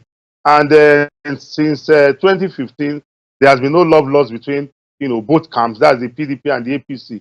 But sadly, the rumble about inspection of or getting certified true copy of documents from INEC, I think is totally uncalled for. For you to get certified true copy of documents for INEC, you must, come armed with a court order, with a court, permission. So I don't think it is right for anybody or any party to debar another party from, exercising its right as guaranteed under the law. A political party cannot just approach INEC and say, you must give us a copy of your certified true copy of materials. How the law permits INEC to have done that at the election stage, at the polling stations, at the ward level, at the ward collation center, at the local government collation center, as well as at the state collation center. So if you are looking for any other document, you need a court, a court order to do that. So if a party has gotten a court order to go and inspect, and another party is, debarring such a party, I don't think that is democratic. That must be condemned. If any party wants to access INEC materials, they know what to do according to law. It does not speak well of our democracy for people to come and, debar a person or a party that has been granted access by law, because we operate a constitutional democracy and it behoves on all of us to play according to the rules. And what are the rules? The rules are that we must comply with the provisions of the Electoral Act as well as the Constitution in conducting our affairs. In that way, we'll be able to prevent breakdown of law and order. We'll be able to prevent, animosity that could, ensue between, parties and as well as individuals. So for me, the Buhari in Rivers State is not doing our democracy any good. It's a sad commentary on our democracy. And we cannot but at this junction call on all parties to respect the All right. constitution. Since you've mentioned democracy, let's now talk about that, because while both parties, were seeking access to certified true copies of election documents, a clash broke out on Tuesday, at the Port Harcourt office of the electoral body INEC, where someone allegedly died. Now, couldn't that face-off have been avoided? Because incidents like this have become quite common in Nigerian politics. So can the country, or should I say the major political parties in the country, not practice peaceful politics? Well, it's unfortunate that we practice politics of irresponsibility, because I don't see how you're going to access, a material that is already in public domain, and, can lead to you manipulating it or altering it. They must recognize that if INEC is giving you a copy of a material, INEC has over 20 copies of that material, warehouse in its, in its arsenal. And the PDP going there to debar the APC, it's not right. If the PDP wants to access those materials, they know what to do. The PDP is not a law enforcement agency. The responsibility for providing security at INEC or within the geographical territory of Nigeria lies solely with the Nigerian police. So what any party is doing with regards to debarring another party and leading to a breakdown of law and order that has resulted in maybe termination of somebody's life is something that we must all condemn. The parties must recognize that every political party has a right under the law to access INEC materials based on getting permission from the court of law. That is what the electoral says. As I sit down here, even if I'm a candidate of a party, I cannot just go to INEC and say I want to access a material. For me to be able to do that, I need to get the permission of the law. And getting the permission of the law means getting an order from the court to do that. So anybody doing otherwise, this politics of I will stay on the road, I will provide a blockade for my political opponents, that is not the way to practice democracy. Democracy should be about flourishing of ideas. It should be about, exchange of, ideas to enrich and deepen the process, rather than this resort to fist-off, this resort to violence, which is absolutely condemnable. Is it also possible that the bad blood has been created because the APC presidential candidate Bola Ahmed Tinubu, who is now the country's president-elect, had a successful run in Rivers State, which we know is PDP's stronghold? Is it possible that this created the bad blood we're witnessing right now? Well, a lot of things are possible, but don't also forget that the PDP in Rivers State, led by the incumbent governor Nyesom Wike, is part of the G5 governors of the PDP who splitted the party because of the grievances with regards to his southern presidency, which they have all cried foul about, that the party, the PDP, has violated the rules, and the governor of Rivers State made it very clear that is home and dry with southern presidency. So this call by the governor for a southern presidency must have been what led to some of his members of his party voting for the APC candidate, and the APC candidate who is the president-elect today. So in doing that, don't forget that there are some members of the party who were led by the former minister of transportation, who has been alleged to have been working with the opposition, which is the PDP. And if the governor, as the leader of the PDP in Rivers State, is swinging in one direction, and a member of the APC is also swinging in another direction against his party, there will definitely be a clash of interest. And even if there will be this clash of interest, one expects this clash to have been expressed by the votes of the people, as counted and the declaration made by INEC, rather than this resort to bad blood, resort to violence. We can disagree, but the beauty of democracy is that you have a right to toe whichever line you want to, without ill feelings, without resorting to self-help. And at the end of the day, whoever the majority of the people have decided to pitch their tent with will be declared, the winner by the electoral umpire. And that is exactly what has happened. So it is not unlikely, like you have rightly said, that some aggrieved forces within the APC who are on the other side, their interest is clashing with the PDP, with some members of the PDP as led by the governor, who are on this side. And that crisis has, continued to linger on. And it is a result of that crisis that we continue to see, even with regards to the right to inspect certified true copy of election materials at INEC by the APC. Well, to douse all of this tension, do you think a reconciliatory move by the state governor, Nyesom Wike, will put an end to all of the clashes in the state? Well, I will expect that in as much as we recognize that our politicians, they are a very, how will I put it now? They are a very responsible lot. I put it in quotes. I put that responsible in quotes.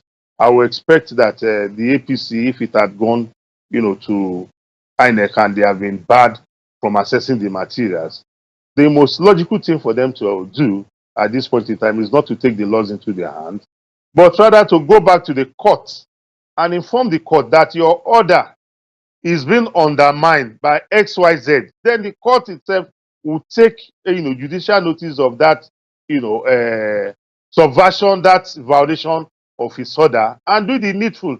I don't expect them to be flexing muscles on the streets. I expect that if you have gone to court to seek, an order, and somebody is flouting that order, as a Democrat, the most appropriate thing for you to do is to go back to that same court and say, my Lord, the order you gave, I've been unable to execute it. I have not been given the right, to, express that order you have given. And, the courts know what to do. I think that is my advice to the APC. All right, now, Nelson Kujumi, political affairs analyst, thank you very much for your time and your insight. Thank you very much for having me. All right, now we'll take a break now and be right back. Do stay with us.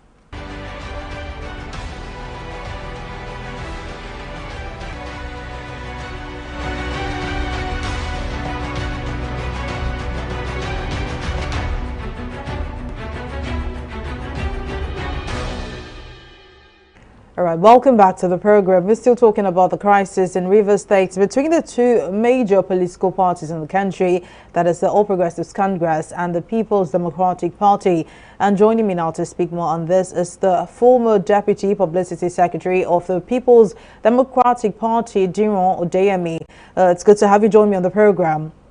Now, what are your thoughts on this seeming bad blood between the PDP and the APC in Rivers State? Although, of course, as the opposition parties, they cannot be on the same page. But do you think the animosity is taking a turn for the worse?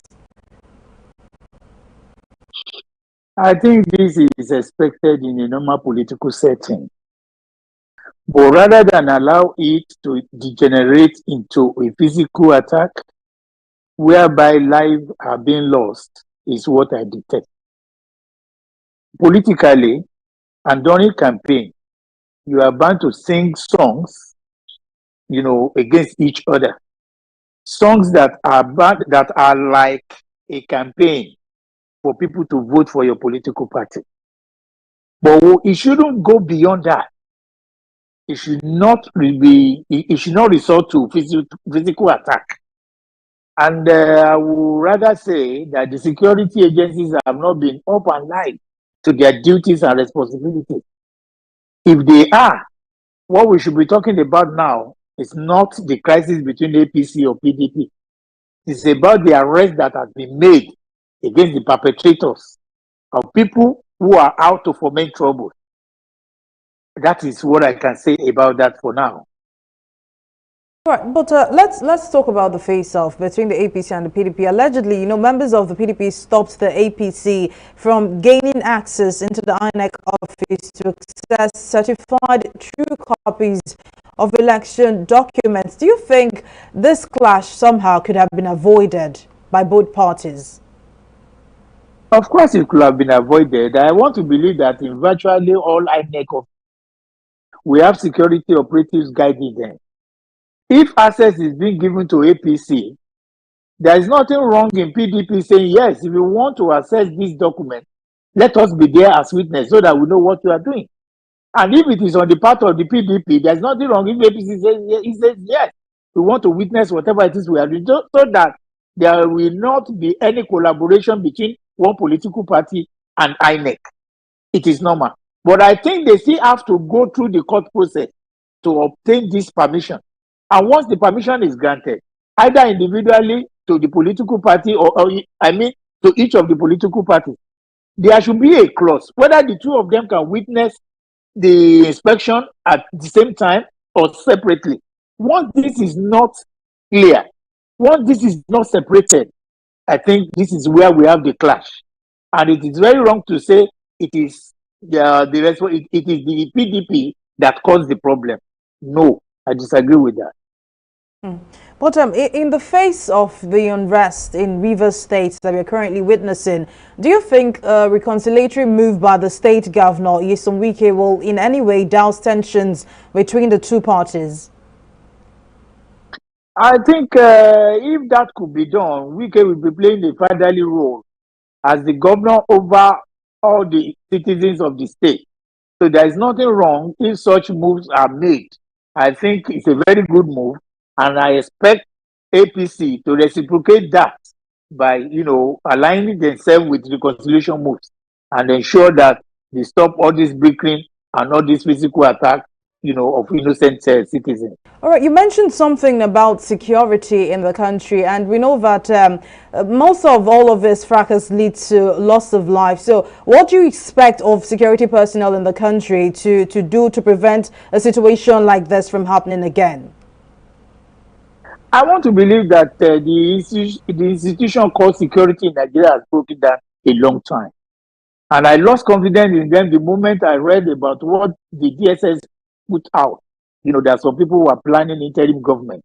I don't believe in DSS, issuing a release about people planning. What I expected of them is to have made arrest. So that is just by the way. Where is the investigative aspect of security in this country? For people to move from one destination to another, for them to move from one place to INEC office, there should have been there should have been information, available to the security agency to prevent them from clashing. That's what I mean. So the security operatives, I believe, have not done their homework or are not doing a good job in Rivers State. And that is why we see this kind of a situation happening. Not even only in Rivers, generally in Nigeria. Because the process of an election is, if you lose an election, you go to the tribunal. But once you allow people to start staging protests here and there, that's another thing that is coming up, which will not help our democracy. You can't win an election through protest, and you can't achieve anything through protest other than go to the tribunal and argue your case out. But you see people, coming out to say we are protesting against the outcome of this result, which is very novel in our democracy. And I expected the security agencies to have nipped this in the bud so that it doesn't escalate. But what do we see? It happened in one state, it's happening in another state, and is now the norm in the whole country, which I don't believe should be the practice. Saying that now, once security personnel perform their duties, this political crisis in Rivers State will be resolved. Is that what you're saying? That is exactly what I'm saying. Well, all right now, Diron Odeyemi, former Deputy Publicity Secretary of the People's Democratic Party, thank you very much for your time. Thank you very much for having me. Well, that's the program this week. Thank you for watching. I am Mary Kanu.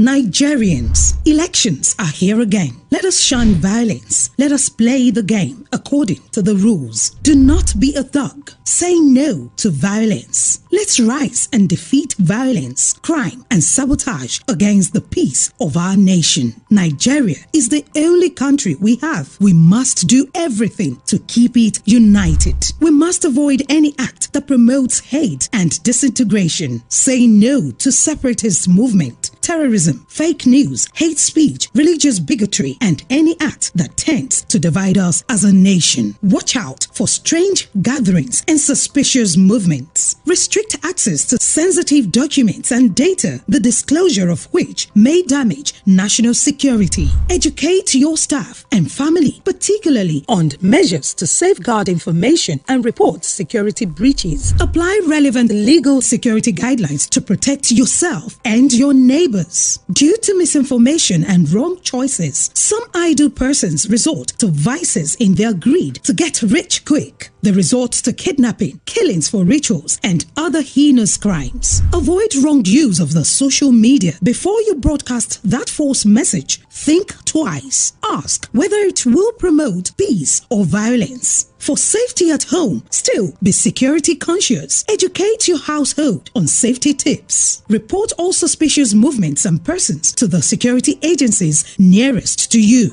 Be a good citizen. Be patriotic. To pass security information, please call 0813-222-2105, 0915-339-1309, 0908-837-3514, or send a mail to dsspr@dss.gov.ng. This message is from the Department of State Services, DSS.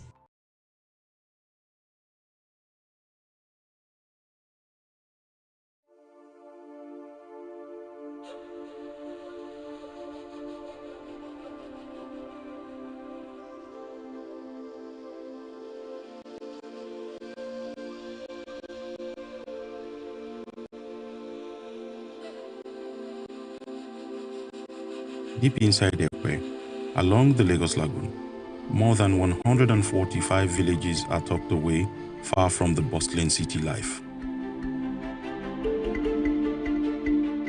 Lagos State, a vast expanse of lagoons and creeks with substantial coastal terrain, is both a place of interest and enigma.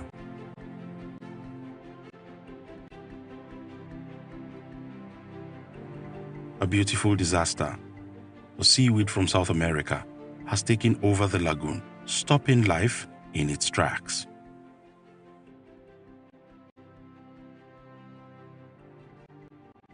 As far as the eye can see, water hyacinths create the sensation of endless green fields peppered with brilliant pink flowers.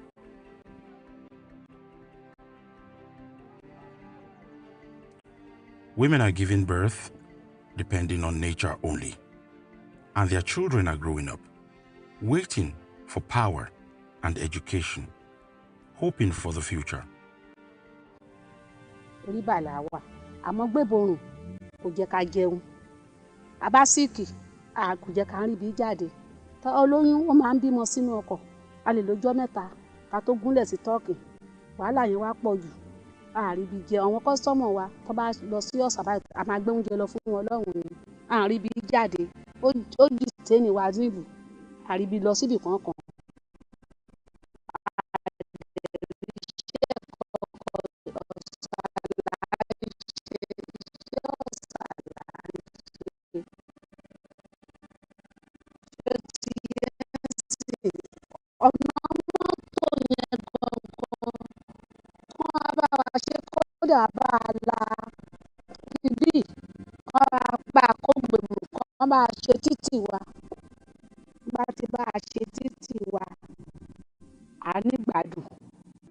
From Ologbo-Okere to Bodun, Oriba to Ibon. In coastal villages in Ekwe, people urgently need access to healthcare, clean water and sanitation, energy, and the means to ensure their livelihoods. Omi mímu ó jẹ́ ìṣòro fún wa. Sometimes tá bá máa mu omi àfi ká gbé ọkọ̀ ká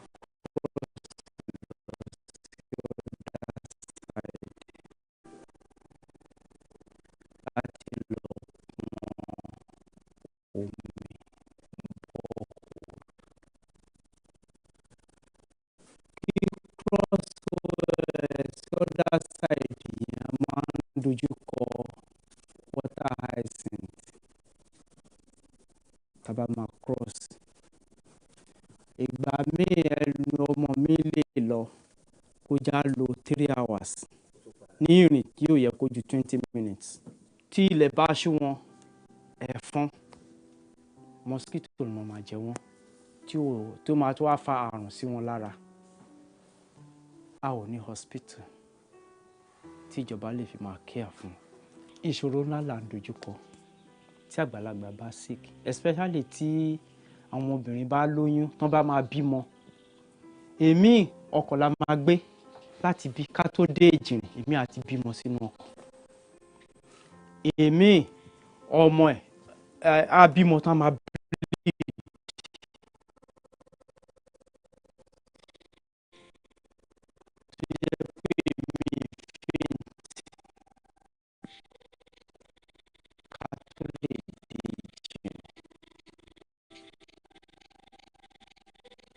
àdẹ̀tí ọgbọ́n dá síbi wákàtí ìjọba náà láàyè ń wojú ẹ̀. Màmá àwọn àgbàlagbà wa tí wọ́n bá ti dàgbà díẹ̀ tí òtútù bá ti mú wọn àti gbé wọn dọ́sípítù náà wàhálà ni. Èmi tó jẹ́ pé ìrìn hospital tí ò yẹ kó ju 10 minutes or 15 minutes tí ó jẹ́ pé òbèlè kenú la máa lò ká tó lè gbé wọn dé hospital. Èmi á ti dákẹ́ ká tó dọ̀hún.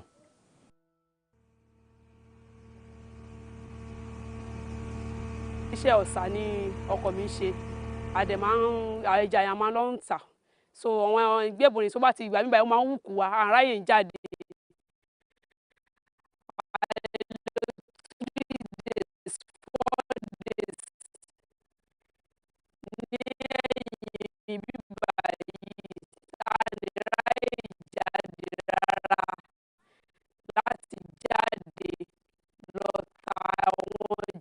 Wa kọ̀ọ̀kan bẹ́ẹ̀ ṣàṣọ gbébùn yẹn gbogbo iṣẹ́ tó à ń ṣe yìí òun la fi ń ṣiṣẹ́ ń bí la fi ń jẹun, so tí gbébùn tí wọ́n bá ti lọ dẹ ohun kọ̀ọ̀kan bẹ́ẹ̀ yẹn ó máa ń ba gbogbo iṣẹ́ àwòrán yẹn ó máa ń bàjẹ́, so máa ń pcc ẹ̀ òun dẹ̀ la fi ń manage àfi ń jẹun bí, so tí wọ́n bá dẹ̀ ti pé nǹkan yẹn bàjẹ́ ṣá àbí kọ̀ọ̀kan bẹ́ẹ̀ yẹn ṣòwòlẹ̀ sí ìfẹ́fọ̀ láti ẹ̀ tí máa wá owó láti tún fi lọ fi ra nǹkan ẹ̀mí, so àwọn gbébùn yẹn dẹ̀ máa ń disturb tẹ́ kó máa ń ba nǹkan yẹn jẹ́, so dẹ̀ máa ń pcc ẹ̀.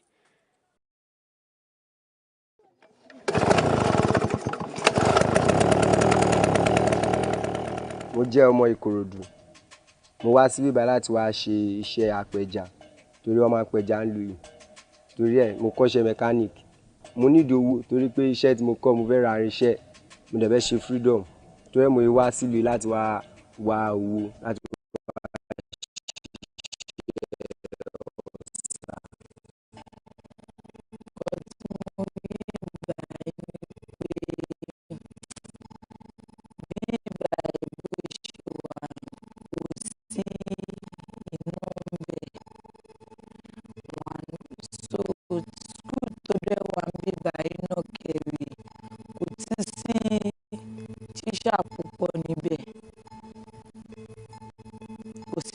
púpọ̀ níbí báyìí school tó wà níbí báyìí bẹ́ẹ̀ kẹ́ wọ́n textbook tó máa ń fún wọn ní ìgboro yẹn wọ́n gbé wá sí bíbá yìí fún wọn student wọn ní bíbá yìí kò dé tí wá sí títì kò tún sí omi kò tún sí anything bọ́ọ̀ oríṣiríṣi àwọn bọ́ọ̀ tó wà ní gbogbo kò sí ní bíbá yìí, so nǹkan tó ń tẹ́ wa ní bíbá yìí nìyẹn.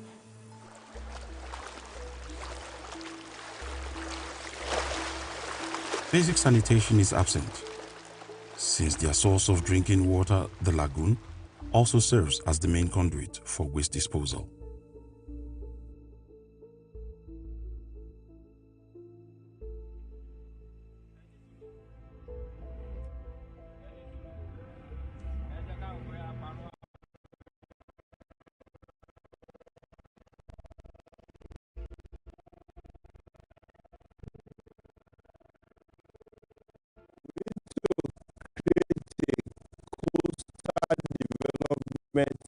Agency at the level of Lagos State that can look at housing, infrastructure, water supply, health system for these people.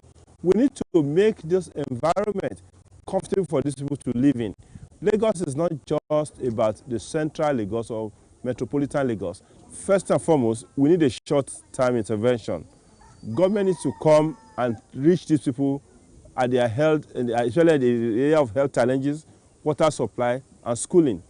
Secondly, as a long term, we need to create a coastal development agency at the level of state to address holistically all the problems encountered by these people. This project is a call to action to support the sustainable development and human rights of these riverine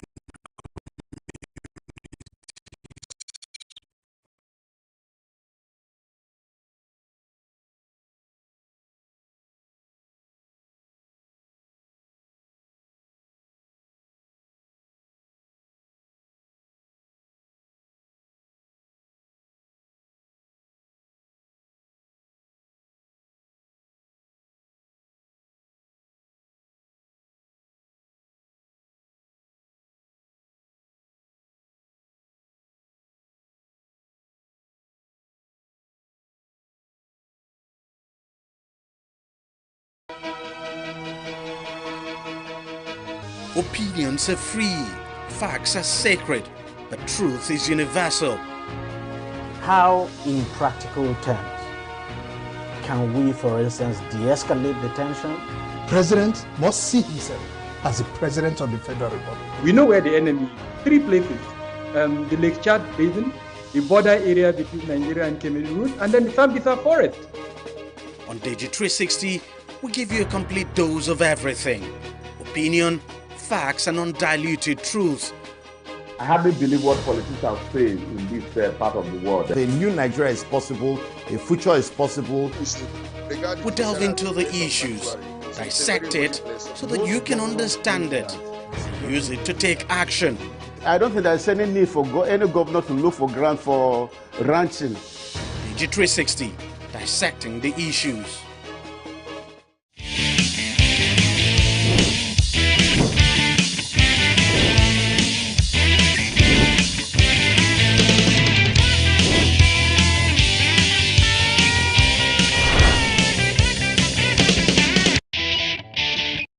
Hello there, thanks for joining me for another edition of your Sorry Sports Business Show.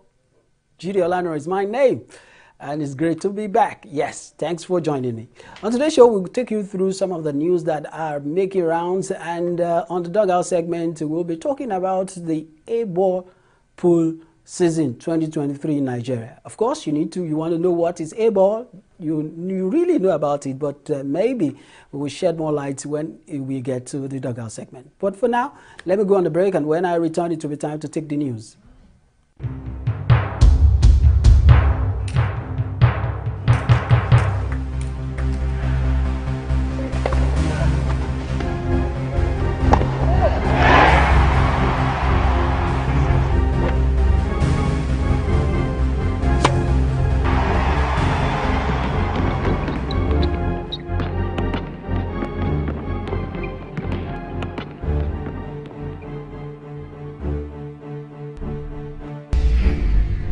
Fantastically finished. Welcome back. The federal government of Nigeria has formally transferred the custody and management of Ahmadu Bello Stadium, Kaduna, to the Kaduna State government in line with the implementation of the National Sports Industry Policy. The transfer of custody was done at a ceremony at the Government House, Kaduna, with the signing of the Memorandum of Understanding between the two parties represented by the Sports Minister Sunday Dari and the Governor of Kaduna State, Malam Nasir El-Rufai. Prior to the formal transfer of the stadium, the minister, alongside directors of the Federal Ministry of Sports and Youth Development and senior officials of the Kaduna State government, went on a tour of facilities at the Ahmadu Bello Stadium, Kaduna. The ceremony climaxed with a novelty game between the Sports Minister Sunday Dari-led team, Federal Ministry of Youth and Sports, and Governor Nasir El-Rufai-led team, Kaduna State.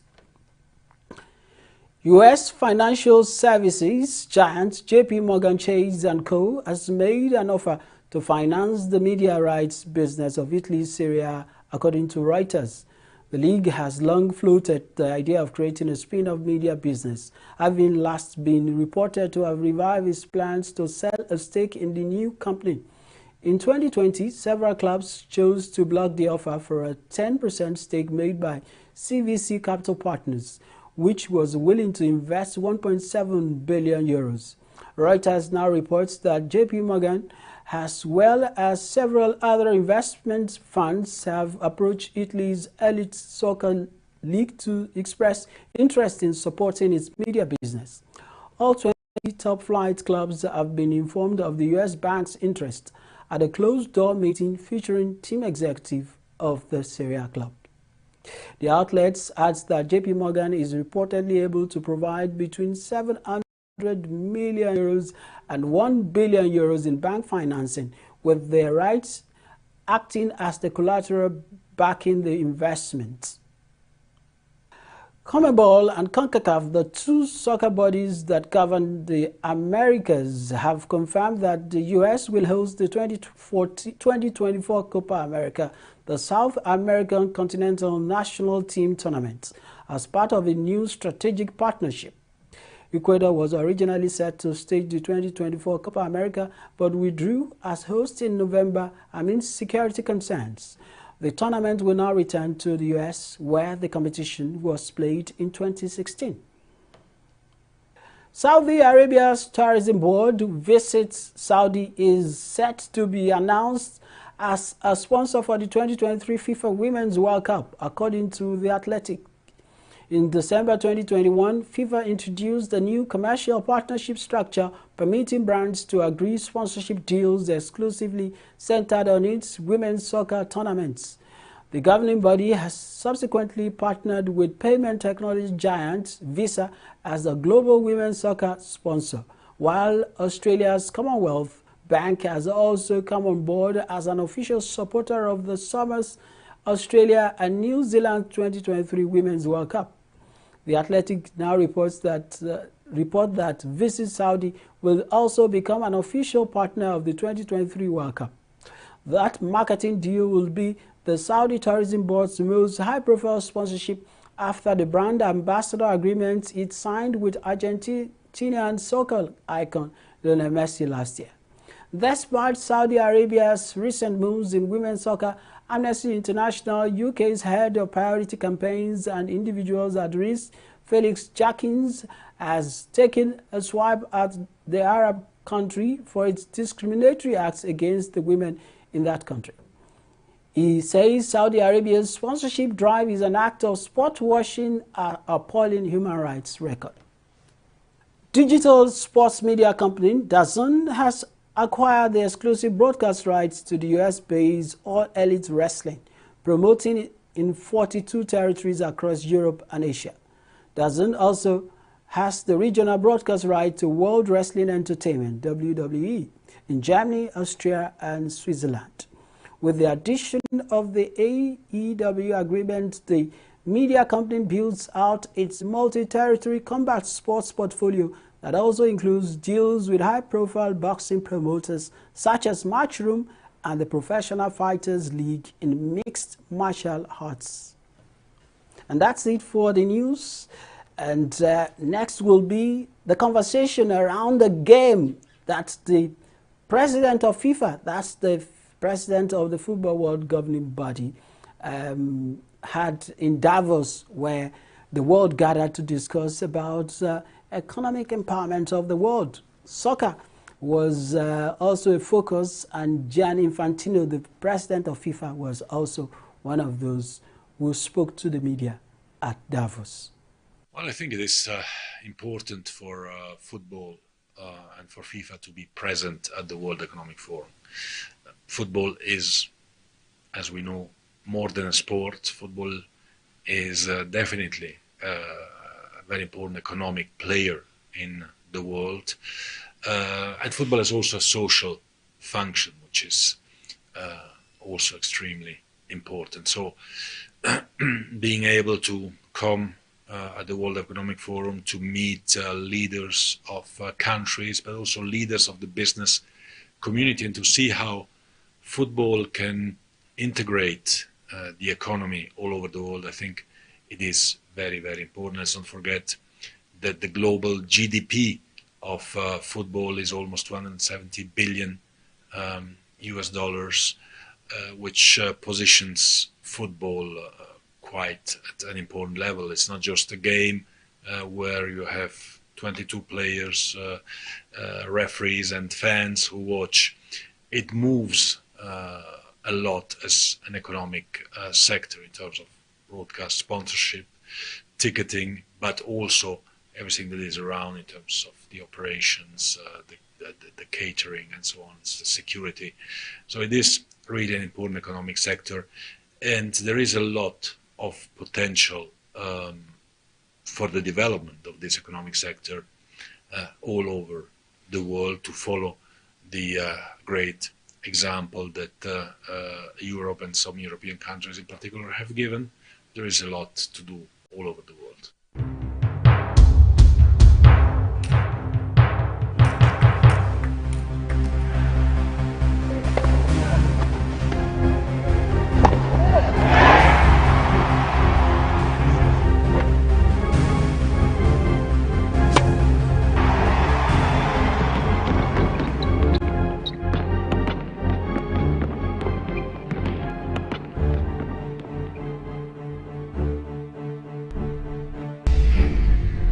Fantastically finished. All right, welcome back. It's still Sport Exchange, and right now I'm going to be, this is the dugout segment, and I have my guest that is standing by all the way in Houston, Texas. And today we'll be talking about the A-ball pool events season, the 2023 season in Nigeria. That is what we'll be talking about. And Joachim Idada, who is the president of the Snooker Pool Players Alliance of Nigeria, joins me all the way from Houston, Texas, to look at the A-ball pool 2023 season in Nigeria. Hello there, Joe. How are you doing? Gide, it's nice talking to you once again, and it's nice seeing you. Yeah, it's good to see you in the new year, and hopefully, I know that very soon you'll be joining us. But quickly, let's talk about the A-ball pool season in Nigeria. That's the 2023 season. We are just, of course, in just a few days, in a few hours from now, we'll be in February. Everybody is looking forward to the season. I know that we used to talk about a 8-ball pool. Right now, it is 8-ball pool. Can you tell us why the change from 8-ball to A-ball? Let's start from there. I won't say I'm very, very enlightened about the reason why the Chinese people changed it from Chinese 8-ball to A-ball pool. But I think, I believe most sincerely that it might have some political connotation. Because, you know, when you see, when you use the word Chinese, it tends to create this kind of impression that it is a game meant for Chinese people and Chinese people alone. It's just like you saying you want to call, because the Chinese are very, very proficient in table tennis, then you now want to start saying, oh, Chinese table tennis. So I believe that they wanted a more generic, a more plural name for the sport, because it was, when it was developed as a unique model or a unique format of version of cue of billiard sports. Because remember that in billiard sports, we have snooker, we have 10-ball, we have 9-ball, we have English 8-ball, we have black ball, and now we have A-ball. So, you know, I think they wanted a name that was more plural and making it more international in nature. All right. Thank you very much, Joe. One of the reasons why I'm having you on the show today is the fact that just a few days ago, we had a release from your association that's talking about the Snooker Pool, the Snooker and Pool Players Alliance of Nigeria, where you were able to tell us about some of the things that you guys have, some of the programs that you have right from the international body, talking about the International A-Ball Pool Association in conjunction with SPPA. And let's talk about the fact that there is a World Cup that is coming up, as well as I know there is also Grand Prix. Can you talk us through this program? Let's start from the international front before we come down to what you guys are doing in Nigeria. You recall that sometime, I think it was in 2020 or thereabouts, yes, about 2020, the International Chinese Pool Association, ICA, proposed we're supposed to hold the World Cup of Chinese pool in South Africa. Unfortunately, because of the pandemic, that event never held. So right now, there is a proposal that it's still going to hold, and most likely it's going to hold this year, because generally everywhere is now opened, and the pandemic, I won't call it there's a rollback, but generally there's free movement. So we are waiting for a confirmation on that particular event. But building to the world champion and building to the World Cup, the Chinese, that's the National Handball Pool Association, has come up with other international events. One of them is the Masters Championship. It's going to be an international event. The Masters Championship, the Masters Championship fundamentally, it's going to we are going to have top able players in different continents, different countries, invited to come over to China to play what we call the qualifiers. And for those who qualify from that event, they will play along with the invited top players like Chris Smalling and the rest of them. And remember that A-ball pool is big. It's one of the A-ball pool is one of the version of China of billiard sports that you have. That's very lucrative because the prize money is very, very inviting. So that's it. Then there are other events that the International Chinese Pool is planning for this year. One of it is the Grand Prix. They've not released the details of that particular event. But be that as may, everybody that play handball, everybody on the continental level that's interested in playing handball, everybody is looking forward to that program. But for us of the SPPA, it now becomes imperative for us here in Nigeria to begin to prepare our players for such events. Towards that, we have what we call the top four. We are bringing back the top four. That is the top four highest ranked SPPA players. They will be playing every month. They'll be playing every month in an event. Outside that, we want to see if we can introduce the Interbar Championship. We are going to also hold the Challenge Series. The Challenge Series is also a very beautiful format because in that particular format, we are looking forward to bringing top players playing against people who, I won't call it, who are not very high, but who will be willing or open to challenge from other players for the coveted prize. We're also looking forward to holding the Joy Billiards Chinese Pool, Joy Billiard Handball Pool Championship, which is the 5 championship, which was we wanted to start in 2020, but the pandemic prevented it. But now we are ready for it. So this year we are going to hold that particular event. 5 events. It's going to be great. Yep, of course, there is this thing about this A-ball. The fact that it's money spinning, you know, it's lucrative. And one wonders, where is the money coming from? You know, whatsoever the Chinese people do, they do it well. So right now, they've made it lucrative, in my opinion, because of first, they have sponsorships. They have sponsorships backing the event. Let me also make a point to you right now. That's not been confirmed. There's an international event that is similar to what I call the Olympics. It is called the World Games. In the World Games, pool and snooker are 2 key sports that takes place in the World Games. the next edition of the World Games that is going to hold in 2025 is going to take place in China. For information available to me is that there is a proposal that snooker, hayball pool, and standard 9-ball pool will be the 3 billiard sports that will play in that particular event.